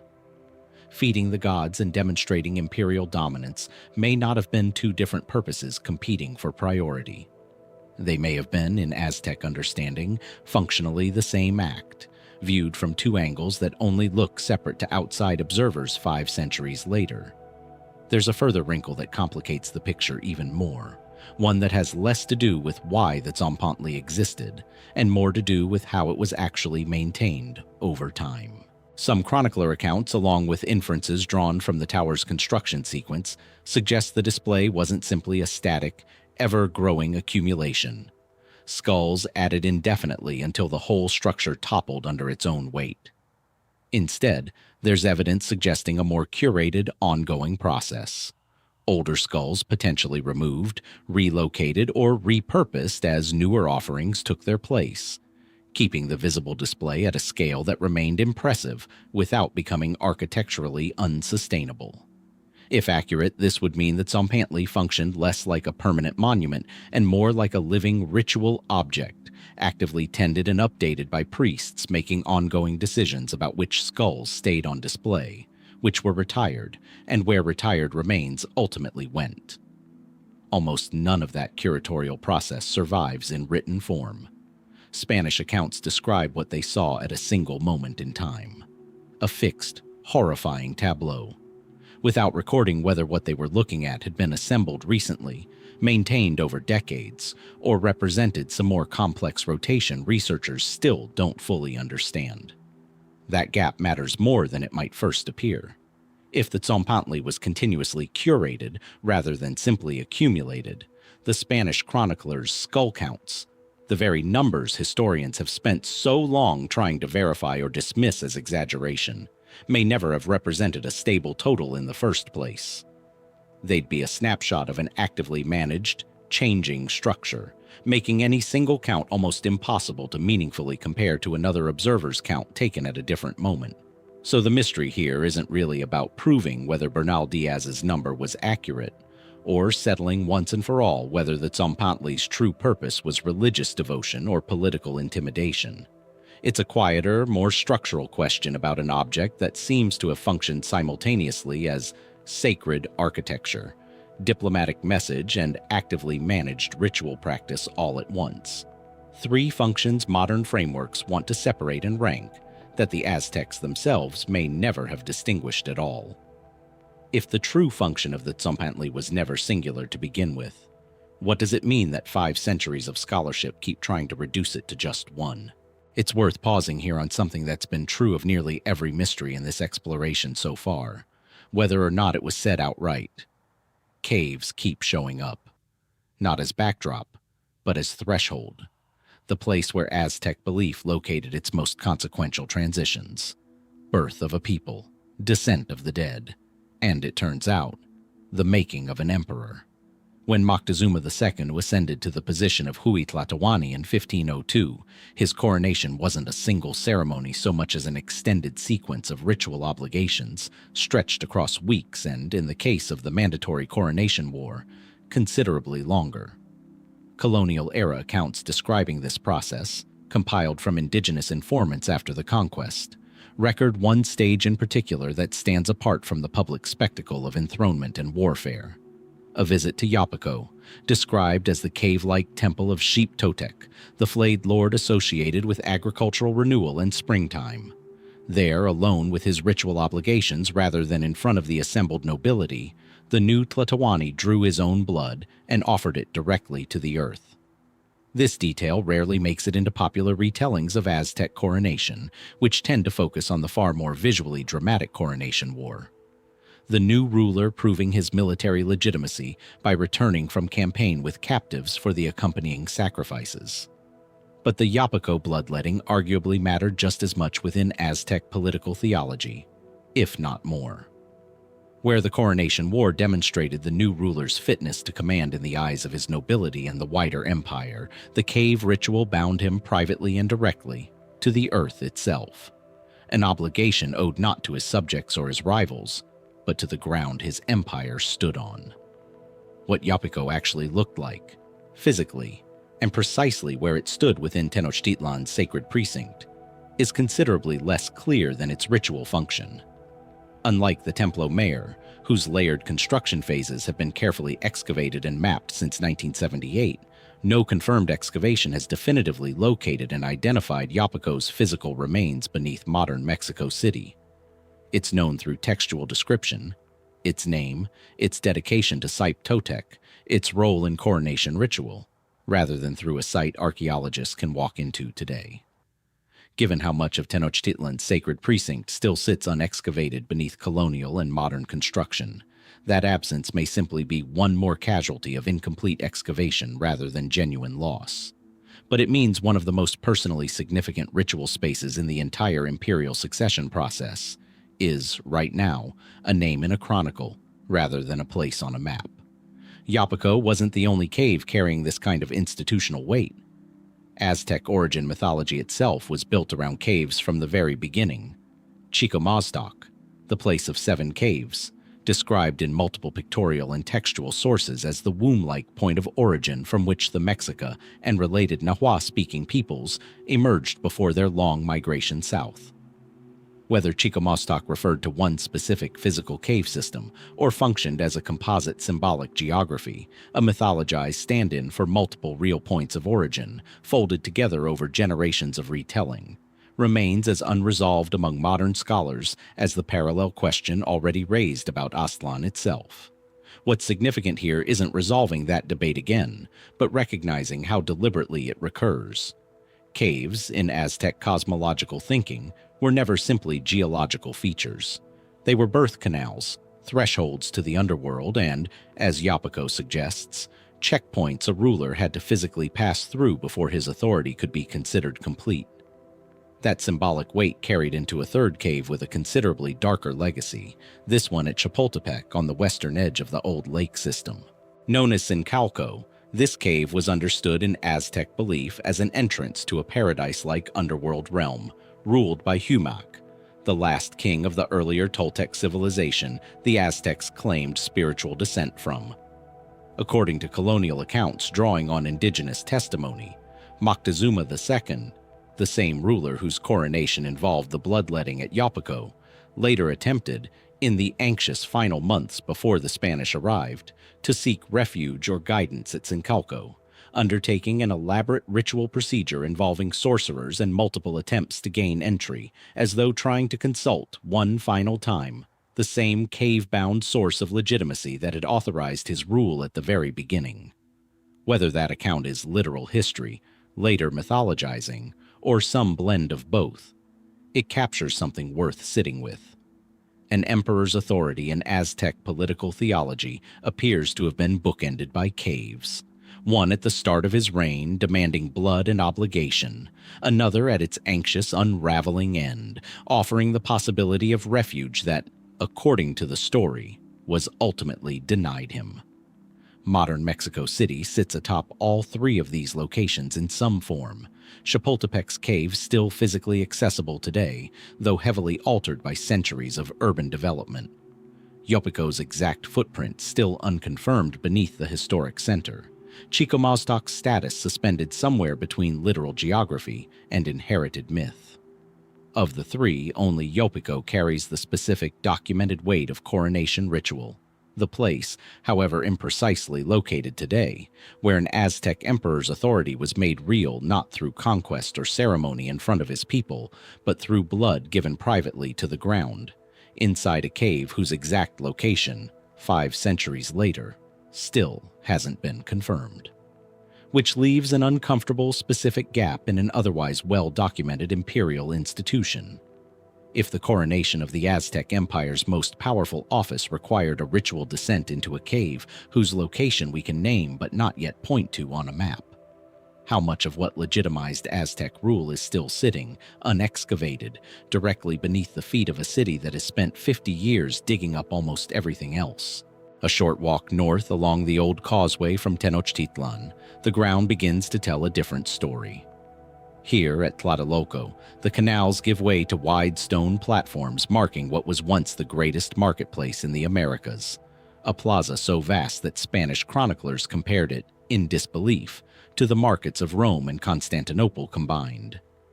Bernal Diaz del Castillo, who marched with Cortés and had seen a fair share of the world by the time he reached the valley, wrote that he and his fellow soldiers had never seen anything like it. Tens of thousands of people moving through rows of merchants selling gold, feathers, cacao, cotton, obsidian tools, medicinal herbs, and food of every kind the lake and its surrounding fields could produce.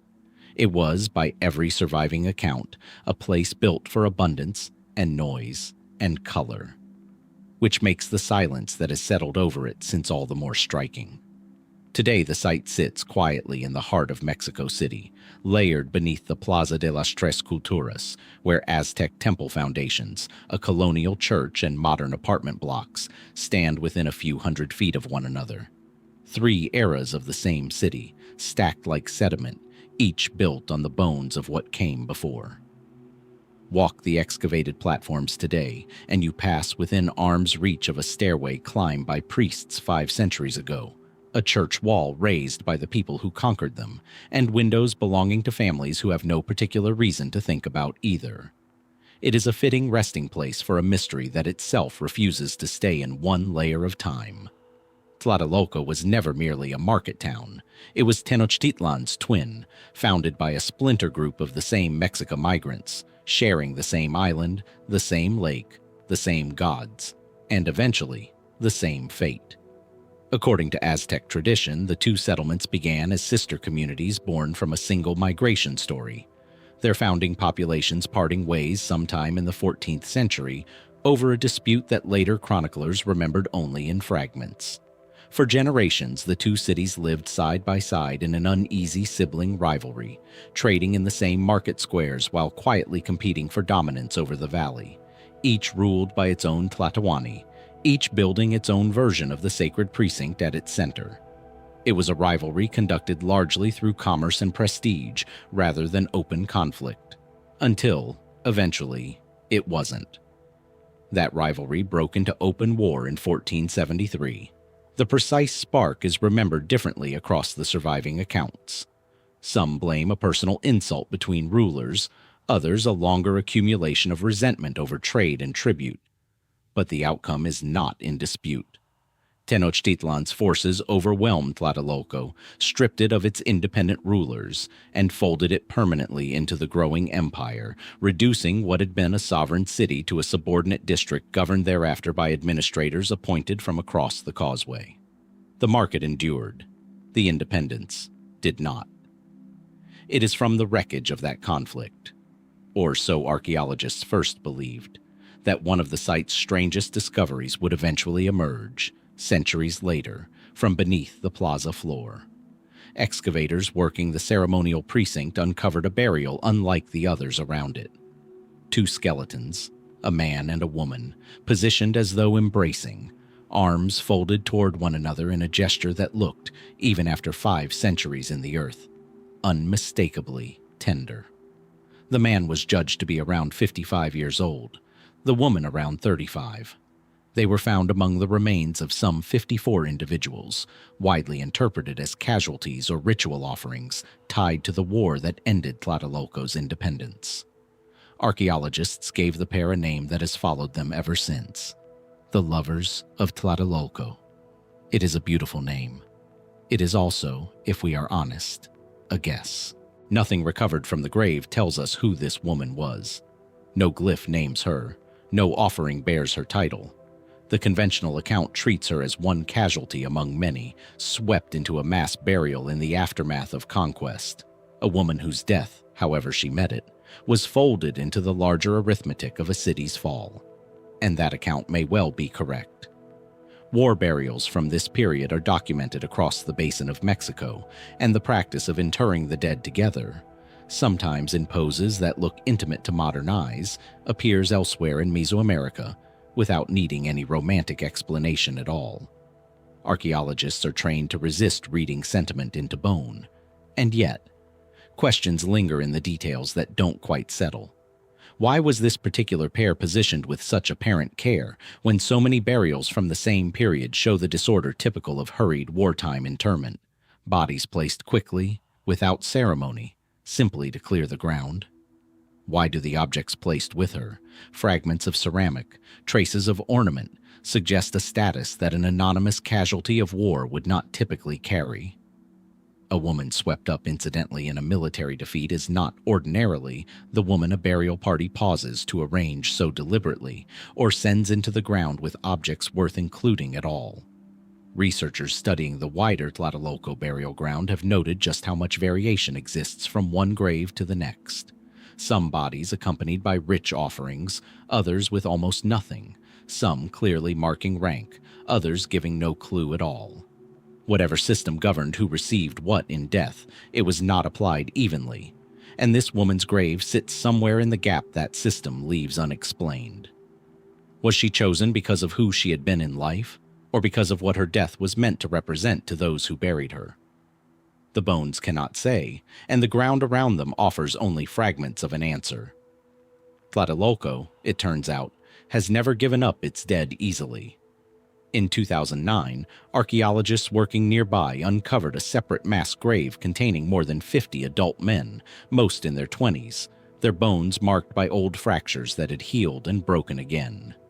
The skeletal signature, researchers suggested, of warriors who had already survived battle before, more than once, before whatever ended them here did not allow for a third recovery. Radiocarbon dating placed the burial squarely in the years of the Spanish conquest, and the leading theory holds that these were Mexica fighters taken prisoner and kept alive briefly before execution, for reasons no surviving record explains. A delay between capture and death that itself has never been satisfactorily accounted for. Elsewhere on the site, excavators found the remains of children, interred in numbers that point toward a documented famine and epidemic in the 1450s. When accounts describe offerings made to the rain gods in hope of ending the crisis. The small bodies laid in the earth as part of a ritual logic. Modern observers can trace but not fully inhabit. Each of these burials has its own accepted explanation, built carefully from bone density, artifact style, and the layered stratigraphy of the plaza itself. And each explanation, on close inspection, still leaves something unaccounted for.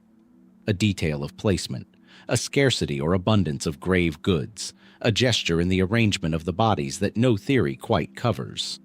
Which brings us back to the woman in the embrace. Some who have studied the burial have wondered, cautiously, whether her position reflects not romantic devotion, but ritual symbolism. A deliberate pairing meant to represent something larger than the two individuals themselves. A marriage of concepts, perhaps. A symbolic union of forces the Aztec cosmos held as complementary, or an offering staged to echo a myth now lost to us, the specific meaning of which vanished along with the priests who once knew it and the temple that once housed that knowledge. It would not be the only Aztec burial whose apparent symbolism outlives our ability to translate it. The archaeological record is full of gestures whose vocabulary we can describe but no longer fluently read. Others have suggested the simpler, harder-to-verify possibility that this really was what it looks like. Two people who knew each other, who died within the same violent moment, and whose bodies were placed together by someone who wanted them to remain that way, even in death, even in a city that no longer had the freedom to bury its dead as it chose, now subject to whatever burial practices its conquerors permitted or overlooked. Neither theory can currently be proven. Neither can be ruled out. And perhaps that is the most honest thing that can be said about her. What we're left with is a woman without a name, in a city built on top of itself, holding a position in death that seems to ask for a story no document has yet supplied. Was she a casualty of empire, a symbol chosen for a ritual whose meaning has not survived, or simply a woman whose final act was to reach for someone beside her? The soil beneath the Plaza de las Tres Culturas has already surprised researchers more than once, giving up warriors, children, and lovers in equal silence, each discovery answering one question only to raise several more. Perhaps it isn't finished yet. Listen for a moment to what isn't there. No birdsong, no trickle of water moving through carved stone channels, no rustle of imported trees bending in a breeze that once carried the scent of 100 kinds of flowers gathered from across an empire. Where Moctezuma's royal gardens once stood, there is largely silence now. Parking lots, holiday resorts, a city that grew up and over what witnesses once called the most beautiful place they had ever seen. That witness was Bernal Diaz del Castillo, a soldier who marched with Hernán Cortés and who, by his own account, had seen a fair share of the world before he ever set foot in Mesoamerica. Describing the garden at Huaxtepec, built generations earlier under Moctezuma the Furnace, Diaz didn't reach for the language of conquest or wonder at gold. He simply called it the best garden he had ever seen in his life. That is a striking thing for a Spanish soldier to say about a civilization his own expedition was in the process of dismantling. It's worth sitting with that for a moment before moving on. Huaxtepec was not the only royal garden the Aztec rulers maintained. Before ever reaching Tenochtitlan itself, Cortés and his men were received at Iztapalapa, at the estate of the Lord Cuitlahuac. a younger brother of Moctezuma who would, within a year, briefly rule the empire himself in the chaos following the Spanish assault. Diaz recorded that the garden there left him and his companions almost speechless. A great orchard of flowering trees laced with canals, wide enough that visitors could tour the grounds entirely by canoe. Gliding beneath fruit trees without ever setting foot on the paths beside them, all centered on a palace of sandstone and fine cedar built specifically to receive guests of importance. It was, in other words, theater as much as botany. A garden engineered to make a specific calculated impression on the very men who would go on to destroy the civilization that built it. Moctezuma II, the emperor who would eventually receive Cortés at Tenochtitlan and watch his empire collapse, kept at least 3 gardens of his own, one attached to his palace in the capital, one at Iztapalapa alongside his brothers, and one woven into the cypress groves and spring-fed hillside of Chapultepec, a place whose name itself means "at the grasshopper's hill." Nearby rulers had their own versions of the same ambition. Nezahualcoyotl, the philosopher king of Texcoco, carved elaborate terraced gardens into the hill of Tetzcoatzinco, complete with aqueducts, pools, and carved reliefs, a landscape designed as much for contemplation as for pleasure, built by a ruler remembered in later tradition as much for his poetry as for his politics. These were not casual hobbies. They were, by every account we have, deliberate statements of power, executed with the same seriousness the Aztecs brought to their temples and their calendars. And that is where the story starts to complicate itself. Because these gardens were never simply decorative.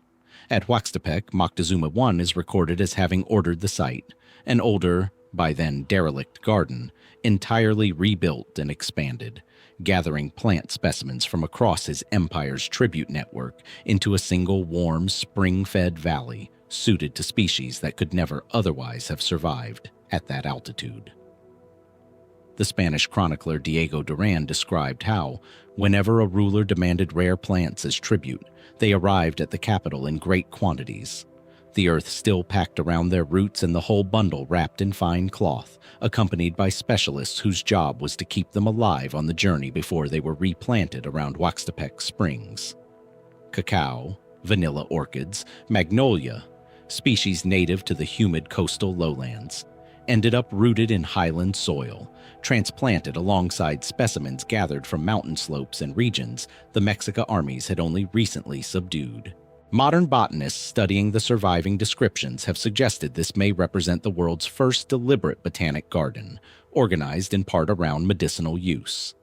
16th century sources describe physicians attached to the royal court studying the plants directly, testing their properties, cataloging what worked and what didn't. Centuries before European institutions began doing the same thing in a formal scientific sense, an Aztec emperor appears to have already been doing it in his own.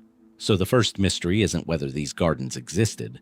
The documentary record on that is strong, corroborated across multiple independent Spanish accounts written by men who had every reason to exaggerate their own hardships and very little reason to praise their enemies' landscaping. The mystery is how little of them survives, and how much of what does survive comes to us only secondhand, filtered through the eyes of the very people who ended the civilization that built them. Not a single Aztec garden plan has ever been recovered. No native diagram, no ground plan, no planting record in the hand of an Aztec gardener. Everything we know comes from Spanish description, colonial-era hearsay, and the archaeology of what little survived being paved, planted over, or quarried away in the 5 centuries since. Huaxtepec itself illustrates the pattern precisely. Much of the original site now sits beneath a modern holiday resort, while a separate colonial-era garden, built in the 18th century by a wealthy Spanish aristocrat on adjoining land, has been far better preserved than the Aztec original it eclipsed. We are in a very real sense reconstructing paradise from the testimony of the people who took it apart, and standing in the shadow of what they eventually built on top of it. Chapultepec offers a particularly strange case. We know the springs there supplied fresh water to Tenochtitlan itself, carried across the lake by aqueduct, a genuine feat of engineering first constructed under Moctezuma I that kept an island city of hundreds of thousands alive without a single freshwater river running through it. We know Aztec rulers used the hill for bathing, for retreat, for holding court in the open air among carved rock and running water. Moctezuma II himself is recorded as having bathed several times a day, sometimes receiving visitors while doing so. Some of that carved rock survives even now, faint reliefs of rulers' faces cut into stone near where the baths once stood, worn nearly smooth by rainfall and time, and largely ignored by the joggers who pass them today. But beneath the hill, according to persistent local tradition, lies something else entirely. A network of tunnels, sealed off from public access decades ago, which some believe may connect to burial chambers. Possibly, some have speculated, even the resting place of Aztec rulers themselves, hidden rather than displayed, protected from a conquest that consumed almost everything else the empire built above ground. Whether that tradition reflects genuine pre-Hispanic construction, later colonial-era tunneling, or simply the kind of story that accumulates around any old hill with a castle on top of it, no full public excavation has definitively settled. The entrance, by most recent accounts, remains sealed. It is easy, when standing in Chapultepec Park today among joggers and tour groups and the quiet green sprawl of one of the largest urban parks in the Western Hemisphere, to forget that the ground itself was once considered sacred enough to bury an empire's water supply, its bathing rituals, and, according to some, its dead in a single hillside. It is easier still to forget that the flowers Moctezuma once ordered gathered from across his tribute network, arranged with such evident care that a hardened Spanish soldier called the result the finest thing he had ever seen, have left behind no seed catalog, no surviving specimen we can trace with confidence back to that royal collection. The plants are gone. The gardeners are gone. Even the canoe-borne orchard at Iztapalapa that so impressed Cortez's men on their very first day in the valley has vanished beneath the modern sprawl of that district, remembered now mainly in a small public garden and a plaza that bear the name of the man who once received his enemies there. Even the language in which these techniques were first described has been filtered, more often than not, through translators working generations after the fact, recording impressions of a court and a culture that no longer existed by the time their accounts were finally written down and published. What then actually stood on that hillside, in that palace courtyard, along those terraced slopes at Texcoco, in that canoe-threaded orchard at Iztapalapa? Was it simply what the chroniclers described, a garden, however extraordinary? Or did it serve some deeper cosmological purpose we've only partially reconstructed, a deliberate echo of Tlatelolco, the mythical paradise of the rain god, built in stone and cultivated soil so that an emperor might, in some limited way, walk through paradise while he still lived? And if something does remain sealed beneath Chapultepec's hill, waiting in the dark the way the garden's flowers once waited for spring, what exactly would it tell us if the entrance were ever opened again? Whatever waits behind that sealed hillside remains dark, unseen, unproven. But there is another kind of darkness the Aztecs left behind that we can, in fact, hold in our hands. A darkness polished to a mirror finish, small enough to fit in a palm, and disturbing enough that people have been staring into it, on and off, for 500 years. In the British Museum's Enlightenment Gallery, tucked away from the crowds gathered around the Rosetta Stone and the Elgin marbles, sits a circular black disc of volcanic glass.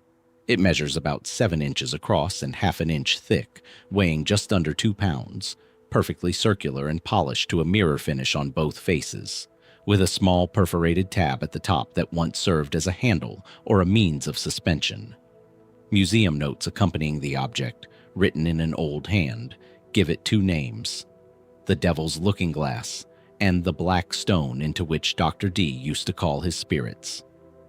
That Dr. D was John D, mathematician, astrologer, advisor to Queen Elizabeth, and one of the most serious intellectual minds of the English Renaissance, a man whose interests ranged across mathematics, navigation, alchemy, and what he sincerely believed was the divine communication of angels.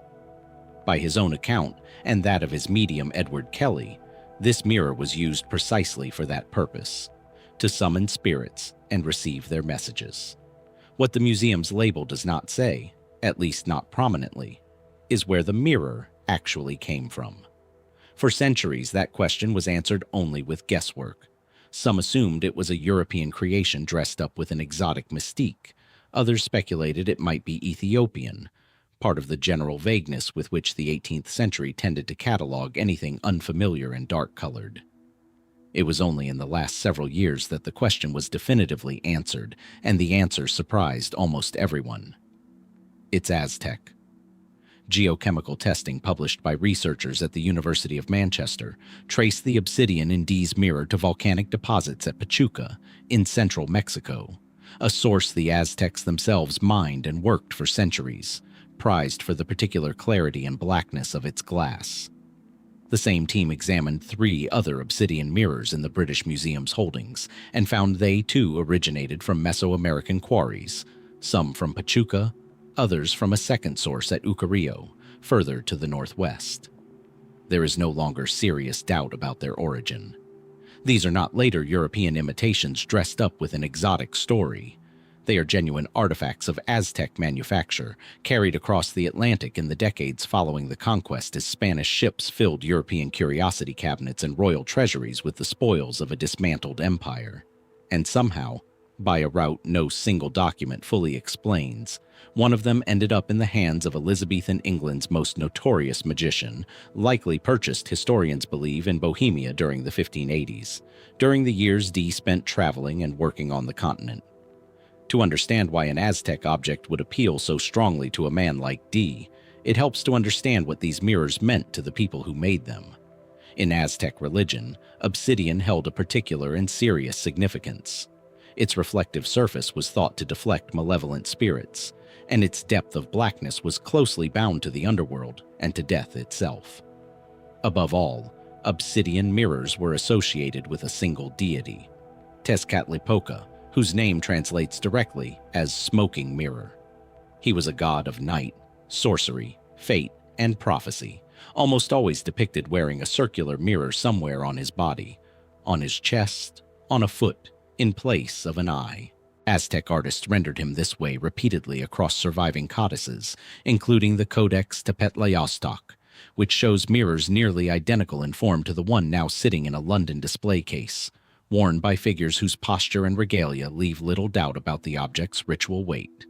The mainstream explanation for how the object functioned is straightforward enough, at least on the surface. Aztec priests and diviners are believed to have gazed into these polished surfaces during ritual practice, entering altered states in pursuit of visions, glimpses of the future, messages from the dead, insight into the will of the gods. This wasn't limited to obsidian alone. Aztec diviners of various kinds referred to the tools of their trade, whatever form those tools actually took, using the same underlying word: Ehecatl, mirror. To look into obsidian, in this worldview, was to look through a surface that could show you something other than your own reflection. Which brings us to the harder question. What precisely was Tezcatlipoca's mirror supposed to reveal? And did the people using it believe they were seeing something real, rather than simply entering a useful state of concentration? Here the record thins, and speculation has room to grow. Some scholars describe the mirror's function in fairly grounded terms: a meditative aid, a focal point for concentration during trance states not unlike those documented in divinatory practices across many cultures, ancient and modern, from crystal gazing to the fixed contemplation of flame or water. Others point to something stranger in the way Aztec sources describe these objects, not simply as tools for focusing the mind, but as genuine thresholds, surfaces capable of opening onto other places and other times, where a trained observer might make contact with forces well outside the visible world entirely. Whether that description reflects a literal cosmological belief, a poetic way of describing intense meditative experience, or something in between is a question modern scholarship has not fully resolved, and probably never will with certainty, given how much of the original priestly interpretation was lost along with the priesthood itself. And then there is John Dee, 4,000 miles and several decades removed from the world that made this object, kneeling before it with Edward Kelly at his side, recording in his journals what he believed were the words of angels speaking through its surface.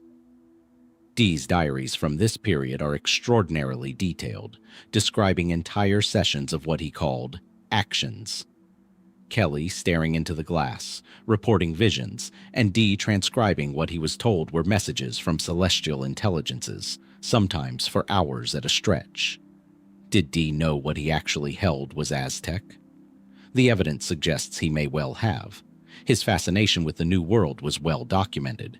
He had advised English explorers on navigation and had a serious scholarly interest in reports coming back from Spanish territories.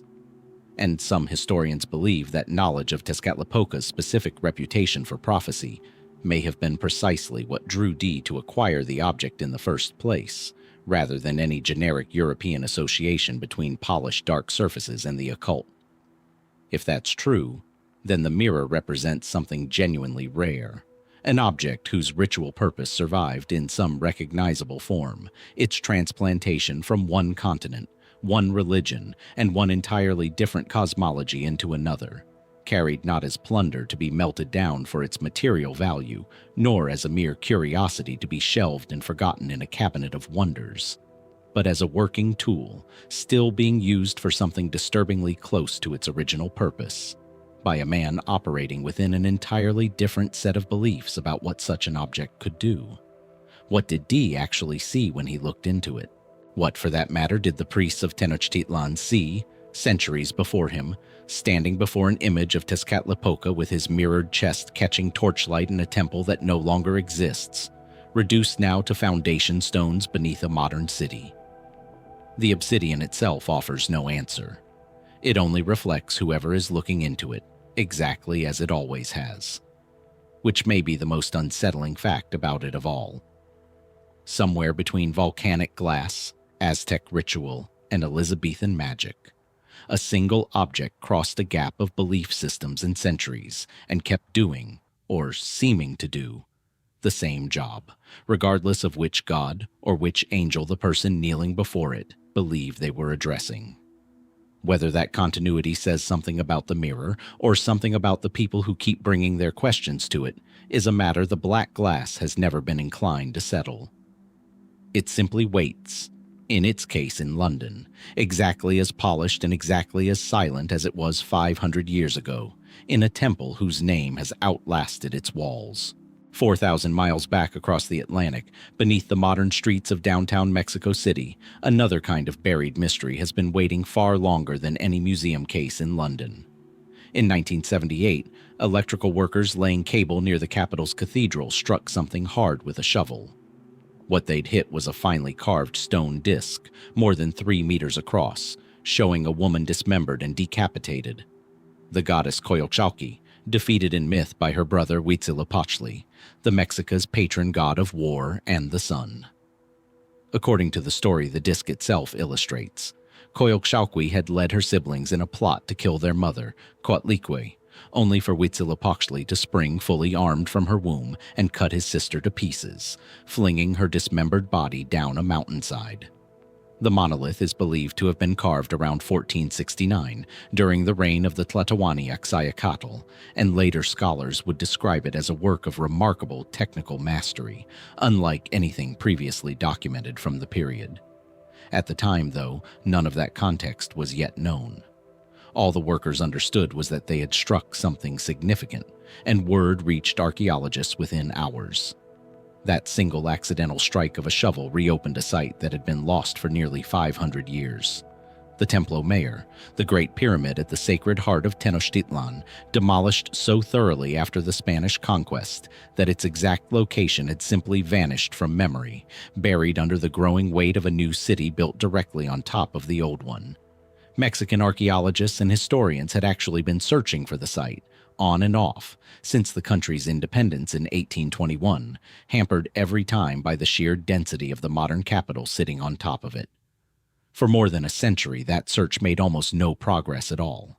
Then Coyolxauhqui surfaced, quite literally, near a flight of ancient stairs, and within days the government had authorized what would become one of the most significant archaeological undertakings of the 20th century in the Americas. Led by archaeologist Eduardo Matos Moctezuma, the excavation opened Coyolxauhqui to public viewing once a week even as work continued, and Mexico City residents lined up to see her. Some, witnesses recalled, leaving flowers and small gifts before a stone goddess who had lain silent and unseen since before their great-grandparents were born. What archaeologists have found since, working layer by careful layer through 7 successive stages of construction, is one of the richest troves of ritual material anywhere in the Americas, and one of the strangest. The Templo Mayor project has documented well over 200 separate offerings buried within and around the temple's foundations, each one a kind of sealed message from a civilization that otherwise left us no personal letters, no private diaries, nothing resembling an ordinary written record of what its people actually believed. These offering caches are, in a very real sense, the closest thing we have to Aztec testimony in their own hand, except that hand chose to speak entirely in objects, buried in careful arrangement and never meant to be reopened. Some of what's inside is exactly what the mainstream understanding of Aztec religion would predict. Sacrificial knives, coral and shells, brought hundreds of miles from both coasts to be offered at the empire's symbolic center. The remains of jaguars, eagles, and crocodiles, animals loaded with religious meaning, standing in for cosmic forces the Mexica believed needed constant, careful maintenance through ritual. In 2006, workers uncovered an enormous stone monolith depicting Tlatelolco, the earth deity, so massive and so well preserved that traces of its original paint, ochre, red, yellow, blue, still clung to the surface after 5 centuries underground. Weighing many tons and measuring some 13 feet in length, it was, at the time, the largest Mexica monolith ever recovered, and its discovery alone reshaped what archaeologists thought they knew about the temple's southern edge, where it had lain buried and forgotten. When archaeologists lifted the slab the following year and began excavating beneath it, they found 7 further offerings buried in careful sequence, among them the skeleton of a dog, or wolf, dressed astonishingly in turquoise ear ornaments, jade necklaces, and small gold bells fastened around its feet. An animal treated in death with a degree of ornamentation typically reserved for people of considerable status. Researchers at the time called it one of the richest and most unusual assemblages of Aztec ritual material ever recovered, and voiced hope that it might lead them, at last, to something no excavation had ever found in nearly 5 decades of digging: an actual Aztec royal tomb. That hope has resurfaced more than once since. In 2019, excavators working near the same holiest section of the site uncovered another dense cache of sacrifices and offerings, positioned in a way that some archaeologists believe may indicate proximity to a royal burial, given how consistently 16th century chronicles describe the Templo Mayor precinct as the resting place of the Mexica's rulers. As of now, that particular thread remains open, the excavation ongoing, the tomb itself, if it exists in the form the chronicles suggest, still unlocated. That absence is worth sitting with for a moment, because of what it implies. Despite everything unearthed at the Templo Mayor, despite the sheer density of ritual material packed into its foundations, despite decades of careful, well-funded, methodologically rigorous excavation, no burial of an Aztec emperor has ever been positively identified. 16th century chronicles describe Tenochtitlan's rulers as figures of immense ceremonial importance in death as in life, yet the physical resting places of Tlatelolco, like Ehecatl, Tizoc, or Ahuitzotl, remain to this day unlocated. Where they are, or whether their remains survive at all in any form we would recognize, is simply unknown. It is one of the stranger gaps in an otherwise remarkably well-documented archaeological project, as though the single category of burial the chroniclers describe most consistently is precisely the one the ground has so far refused to give up. And then there is a smaller, quieter mystery. easy to overlook next to the theatrics of a wolf skeleton or a stone the size of a small room. Buried among the offerings, archaeologists have repeatedly found objects that have no business, chronologically speaking, being there at all. Carved masks and figurines in the unmistakable style of the Olmec, a civilization that had already been gone for well over 1,000 years by the time the Templo Mayor was built, alongside pieces attributable to Teotihuacan, the vast ruined city the Aztecs themselves regarded with something close to religious awe, despite having no clear memory of who had actually built it. In one notable case, excavators recovered an Olmec-style greenstone mask, itself already an antique by the time of its burial, deposited alongside far more contemporary Mexica objects, as though the two belonged naturally in the same ritual moment. These weren't crude local copies or later imitations. Geological and stylistic analysis has confirmed that many were genuinely ancient by the time they went into the ground a second time. Heirlooms, curated antiques, deliberately sought out, kept, and eventually buried as offerings at the Empire's most sacred site, centuries or millennia after they were originally made. Why would that matter to the people burying them? One explanation is straightforward enough. Possessing something ancient, from a place already wrapped in myth and mystery even to the Aztecs themselves, may have been a way of claiming a kind of borrowed authority, linking Tenochtitlan's new empire to a deeper, more venerable past that predated it by 1,000 years or more. It's a use of antiquity not unlike what many later civilizations have done with the relics of their own predecessors, collecting fragments of an older world as a way of writing themselves into its lineage. But it raises a harder question underneath it. How, exactly, were these objects acquired in the first place? Were they looted from older sites already lying in ruins by the time the Aztecs found them, traded across generations as valued heirlooms passed down through families or dynasties, or gathered through some deliberate program of collection we have no written record of at all? Envoys, perhaps, sent specifically to recover relics from ruins the Aztecs themselves treated as sacred. The offerings themselves don't say. They simply sit where they were placed, holding objects 1,000 years older than the hands that buried them, in a temple built to honor gods whose full mythology we are still, 5 centuries later, working to fully reconstruct from fragments, colonial transcriptions, and the buried evidence of the offerings themselves. Every offering pulled from beneath the Templo Mayor is, in its way, a sealed room built and then deliberately closed by people who knew exactly what they were putting inside and precisely what it meant. Knowledge that simply wasn't written down anywhere else, and that vanished from living memory the moment the last priest who understood it died or was silenced. We can catalog what's inside these caches. We can date the objects, trace their materials to specific quarries and coastlines, even determine in some cases how old a given artifact already was before it went into the ground. What we cannot always do is say, with any real confidence, why this object and not another? Why this precise arrangement? Why bury the impossibly old alongside the freshly made? Somewhere beneath the plazas and cathedrals of modern Mexico City, in-ground archaeologists have only partially opened, an emperor's tomb may still be waiting to answer at least one of those questions. Whether it will, or whether it too will simply deepen the silence the way so many of the site's other discoveries have, is something no one yet knows. Among the traces of color still clinging to that massive Tlatelolco monolith after 500 years underground, the ochre, the red, the yellow, one shade stands apart from the rest.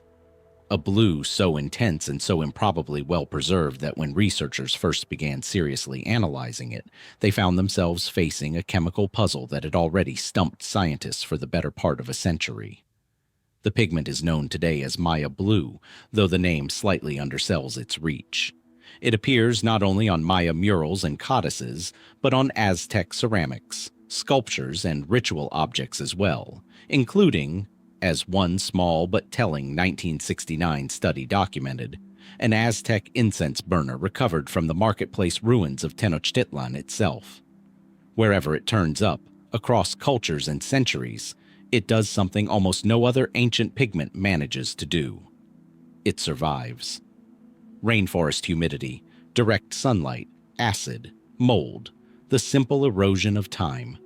None of it touches Maya blue the way it touches nearly every other color available to the ancient world. Pigments made from plant dyes typically fade within decades, sometimes years. This one has been sitting exposed in Mesoamerican ruins for over 1,000 years and, in places, still looks freshly applied. For a long stretch of that time, nobody was even asking why. The pigment's modern rediscovery is itself a small story worth pausing on. It was 1931 before a mineralogist named Herbert E. Merwin, examining the weathered murals at Chichen Itza, took real scientific notice of a color he described as a vivid blue shot through with undercurrents of green, unlike anything in his existing understanding of ancient pigments. For nearly 2 centuries before that, the color had simply been part of the ruins, admired perhaps by visitors, but not seriously investigated as a chemical or technological puzzle in its own right. Once Merwin's observation drew attention to it, though, it took chemists working across most of the 20th century to even identify what the pigment was actually made of, let alone how it had been produced. The mainstream explanation begins with chemistry, and here, at least, the picture is fairly clear.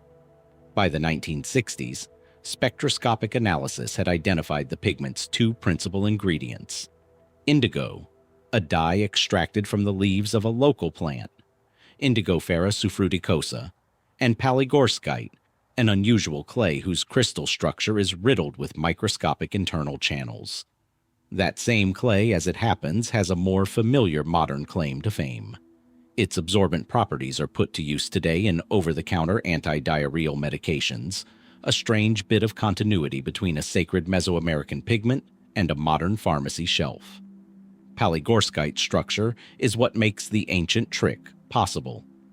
Those internal channels can absorb dye molecules and effectively lock them into the clay's architecture at a near molecular level, creating what modern materials scientists now describe, with evident admiration, as a nanostructured hybrid material. Organic dye fused permanently to an inorganic mineral framework, centuries before anyone possessed the concept of a nanometer, let alone the instruments to measure one.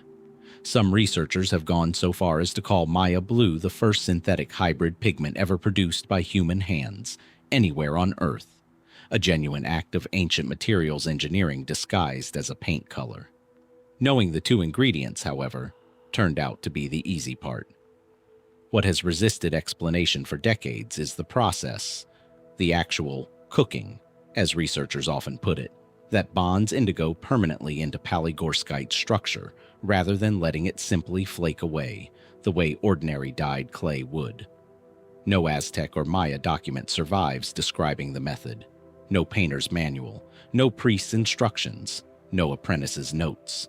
The knowledge simply stopped being transmitted somewhere in the chaos of the colonial period, when the systems that would have carried specialized ritual and artisanal knowledge from one generation to the next, the temple schools, the priestly hierarchies, the workshops attached to royal courts, were dismantled or destroyed outright, along with the people who staffed them. By the time European observers were paying close scientific attention to Mesoamerican material culture, the pigment had already been reduced to a curiosity in old murals rather than a living craft practiced by anyone still alive to explain it. Since Merwin's rediscovery, chemists have chipped away at the question from multiple directions, and the debate has been unusually public for a topic this specialized. One research team proposed that heating the indigo clay mixture to a specific temperature range, somewhere between 100 and 150 degrees Celsius, was sufficient on its own to lock the dye into place, with the exact hue shifting toward green or blue depending on how long the mixture was cooked, and perhaps how much wood was fed into the fire beneath it. Another group, working from a bowl recovered nearly a century earlier from the bottom of the sacred cenote at Chichen Itza, a sinkhole into which the Maya are recorded as having cast offerings, and, according to colonial accounts, sacrificial victims as well, found something the first theory hadn't accounted for: traces of copal, the resin Mesoamerican peoples burned as incense. Their conclusion, published from research on that same field museum bowl, was that copal wasn't incidental to the object's use, but a genuine third ingredient, somehow contributing to the chemical bond that makes the pigment so durable. A rival team in Spain disputed that reading entirely, arguing the copal was simply present because the bowl had, unsurprisingly, also been used to burn incense in the ordinary course of ritual, and that the real secret lay instead in a second, little-noticed compound called dihydroindigo, formed when the original indigo partially oxidizes under heat.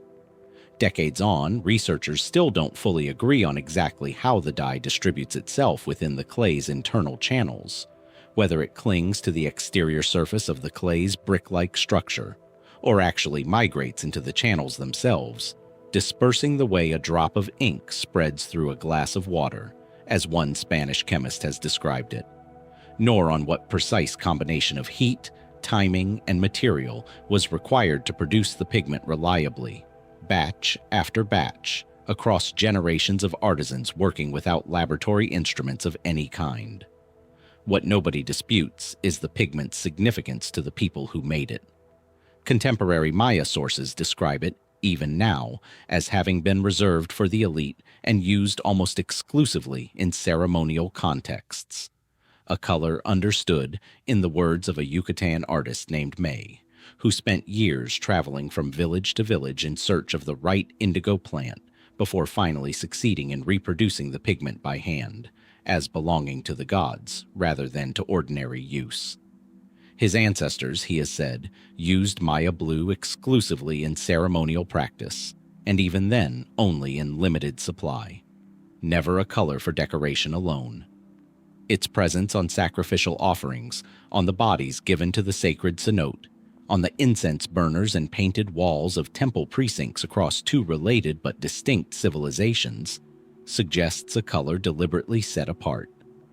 Chosen, perhaps, not simply for its beauty, but for some quality believed to carry it into whatever realm the ritual was meant to reach. Whether that belief centered on the color's association with rain and fertility, with sacrifice and the journey to the underworld, or with something else entirely that colonial-era sources never fully captured, is a question the surviving murals and codices gesture toward without quite answering outright, which leaves us with a strange asymmetry worth sitting with. We can now recreate Maya blue in a modern laboratory, more or less. Chemists, and in at least one striking case, an artist working from his home village in Yucatan, have successfully produced a pigment that matches the original in composition and durability, confirmed under academic analysis to be chemically authentic. And yet the exact method the Aztecs and the Maya actually used, the precise gestures, the ratios, the specific sequence of heating and mixing passed from one generation of priests or artisans to the next, remains something we can only approximate, not confirm. We have reconstructed the destination without ever quite recovering the road that led there. Every fragment of that blue still clinging to stone in Mexico City, or flaking gently from a mural in the Yucatan jungle, is in that sense a message written in a language we've learned to read chemically, but never learned to speak in the way its original makers once did. It's worth remembering, too, just how deliberately hidden that language may have been in the first place. If Maya blue really was restricted to priests, rulers, and sacred contexts, if its production was, as some evidence suggests, a closely guarded specialty rather than common knowledge, then its disappearance after the conquest may not simply be an accident of colonial disruption. It may be exactly what a tightly controlled body of ritual knowledge looks like once the small number of people who held it are gone. A widely practiced craft tends to survive in fragments, passed down informally, even after its formal institutions collapse. A secret held by a small, specialized class does not. That distinction may be the real reason it took modern chemistry the better part of a century, working with instruments no ancient artisan ever had access to, just to catch up to a technique a handful of priests once passed quietly from hand to hand. What else, we might ask, went into the choosing of that specific shade, beyond durability, beyond chemistry, to make it, in the eyes of the people who used it, worthy of the gods? And what other techniques, held just as closely by just as few hands, simply never survived long enough for anyone, chemist or artist, to have the chance to ask the same question of them? That same gap. between knowing what something is and understanding exactly how it was made, turns out to run through nearly everything the Aztecs built. Nowhere is it more visible, or more quietly astonishing, than in the fields that once surrounded Tenochtitlan itself. Long, narrow strips of cultivated earth stretching across the shallow water of Lake Xochimilco, so productive that a swampy, saline valley with almost no farmable land became capable of feeding one of the largest cities on Earth. They're commonly called floating gardens. It's worth saying plainly, before going any further, that they don't actually float. A chinampa is a fixed structure, not a raft. A long bed of mud, decayed vegetation, and lake sediment built up inside a woven enclosure of reeds and stakes, then anchored permanently in place by rows of willow trees planted along its edges, their roots eventually binding the whole structure to the lake bed beneath it. The name survives from the Nahuatl China Middle, meaning something like a fence made of plants, which is a far more accurate description than the romantic image most people carry of gardens drifting gently across open water. What actually existed was closer to a vast, deliberately engineered wetland, tens of thousands of narrow plots, each typically only 6 to 10 meters wide, laid out in careful rows separated by canals, the whole system threading through the marshland south of the Aztec capital. The building process itself, as archaeologists have reconstructed it from surviving examples in colonial-era accounts, followed a fairly consistent sequence. Laborers first identified a section of lake shallow and firm enough to support construction, then drove wooden posts directly into the lakebed to mark out the boundaries of a new plot. Between those posts, they wove a dense lattice of reeds, often tule, a sturdy aquatic plant that grew abundantly along the lakeshore, creating an enclosure strong enough to hold material in place against the slow pull of the surrounding water. Into that enclosure went layer upon layer of muddy lake sediment, decomposing aquatic vegetation and whatever organic matter could be dredged from the canal bottoms nearby, built up gradually until the surface rose above the waterline and could be planted. Only then were the willow saplings set along the edges, left to grow for years until their root systems had fully laced through the structure and locked it permanently to the ground beneath. The whole undertaking, from staking to first harvest, could take considerable time and sustained communal labor, which itself says something about the level of coordination the system required, even at the level of a single plot, long before you account for how many thousands of these plots eventually needed to function together. None of this, notably, was an Aztec invention from nothing.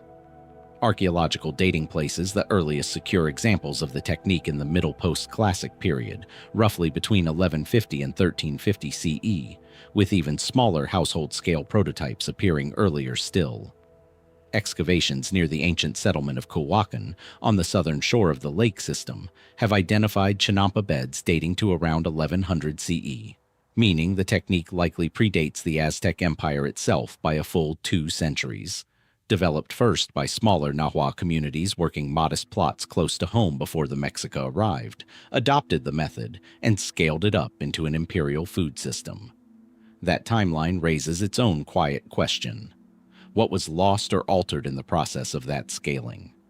A technique built by individual families to feed a village is not automatically the same technique that can reliably feed 200,000 people spread across an island capital, and the documentary record is almost entirely silent on how that transition in scale was actually managed, coordinated, and standardized across so many separate communities and generations.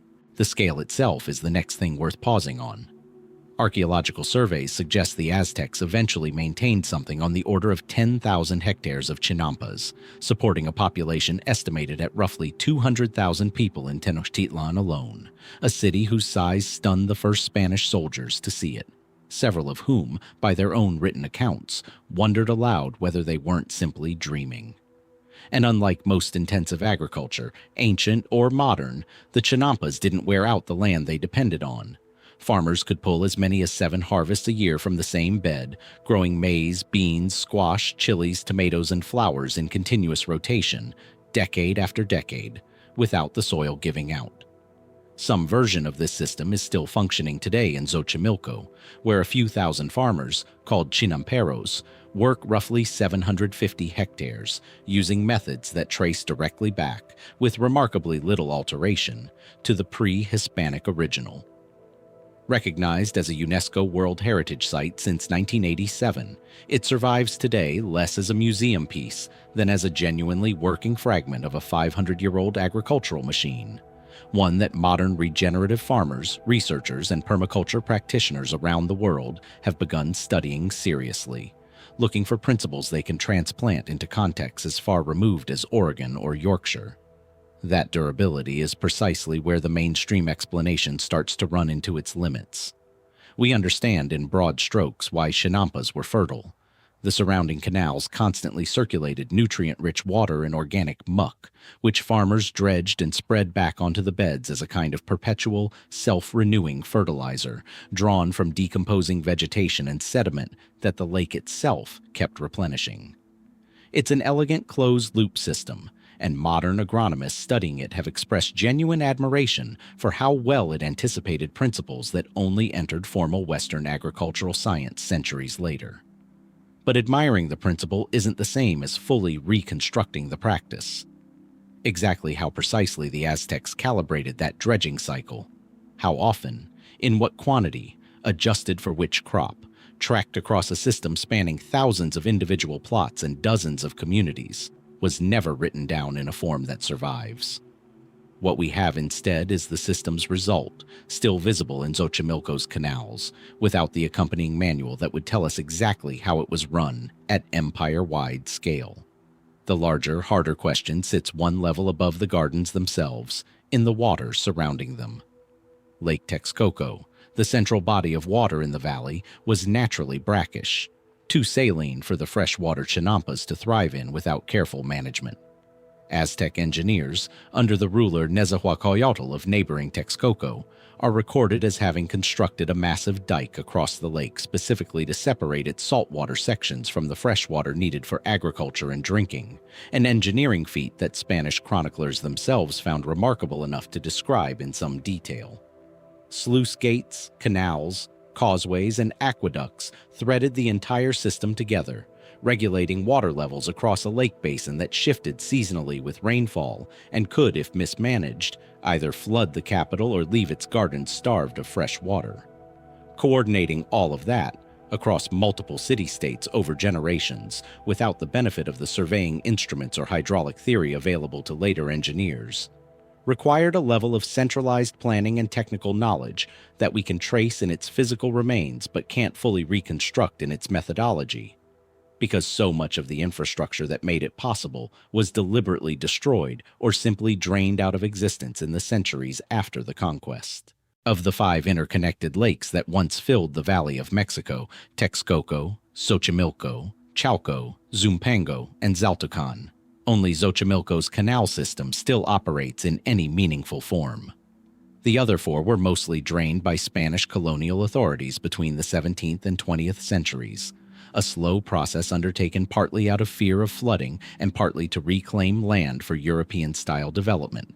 And their loss means that whatever else the original hydraulic network once contained is, in most cases, no longer accessible to us at all. Even the surviving fragment in Xochimilco is under sustained pressure today. Decades of urban encroachment, pollution, and falling water tables have reduced its productive area substantially from what it once was, even as conservationists and chinamperos work to protect what remains. Which raises a question that has quietly followed archaeologists working in this field for years. If a single preserved corner of that system already represents an agricultural achievement modern regenerative farmers still study and try to imitate, what did the fully integrated version look like? Back when all 5 lakes and their linked infrastructure functioned as one coordinated whole? We are, in effect, studying one surviving chapter of a much longer, mostly lost book, and trying to infer the architecture of the entire thing from what happened to escape both drainage and 4 centuries of urban growth. Some of what made that larger system work may still be buried under the streets and foundations of modern Mexico City, in sediment layers and structural remnants no excavation has yet reached, and likely never will, given how much now sits above them. Whether we've recovered the true extent of Aztec hydraulic engineering or only the small, fortunate corner of it that happened to survive remains an open question. One the mud at the bottom of Xochimilco's canals may still, quietly, be holding the answer to.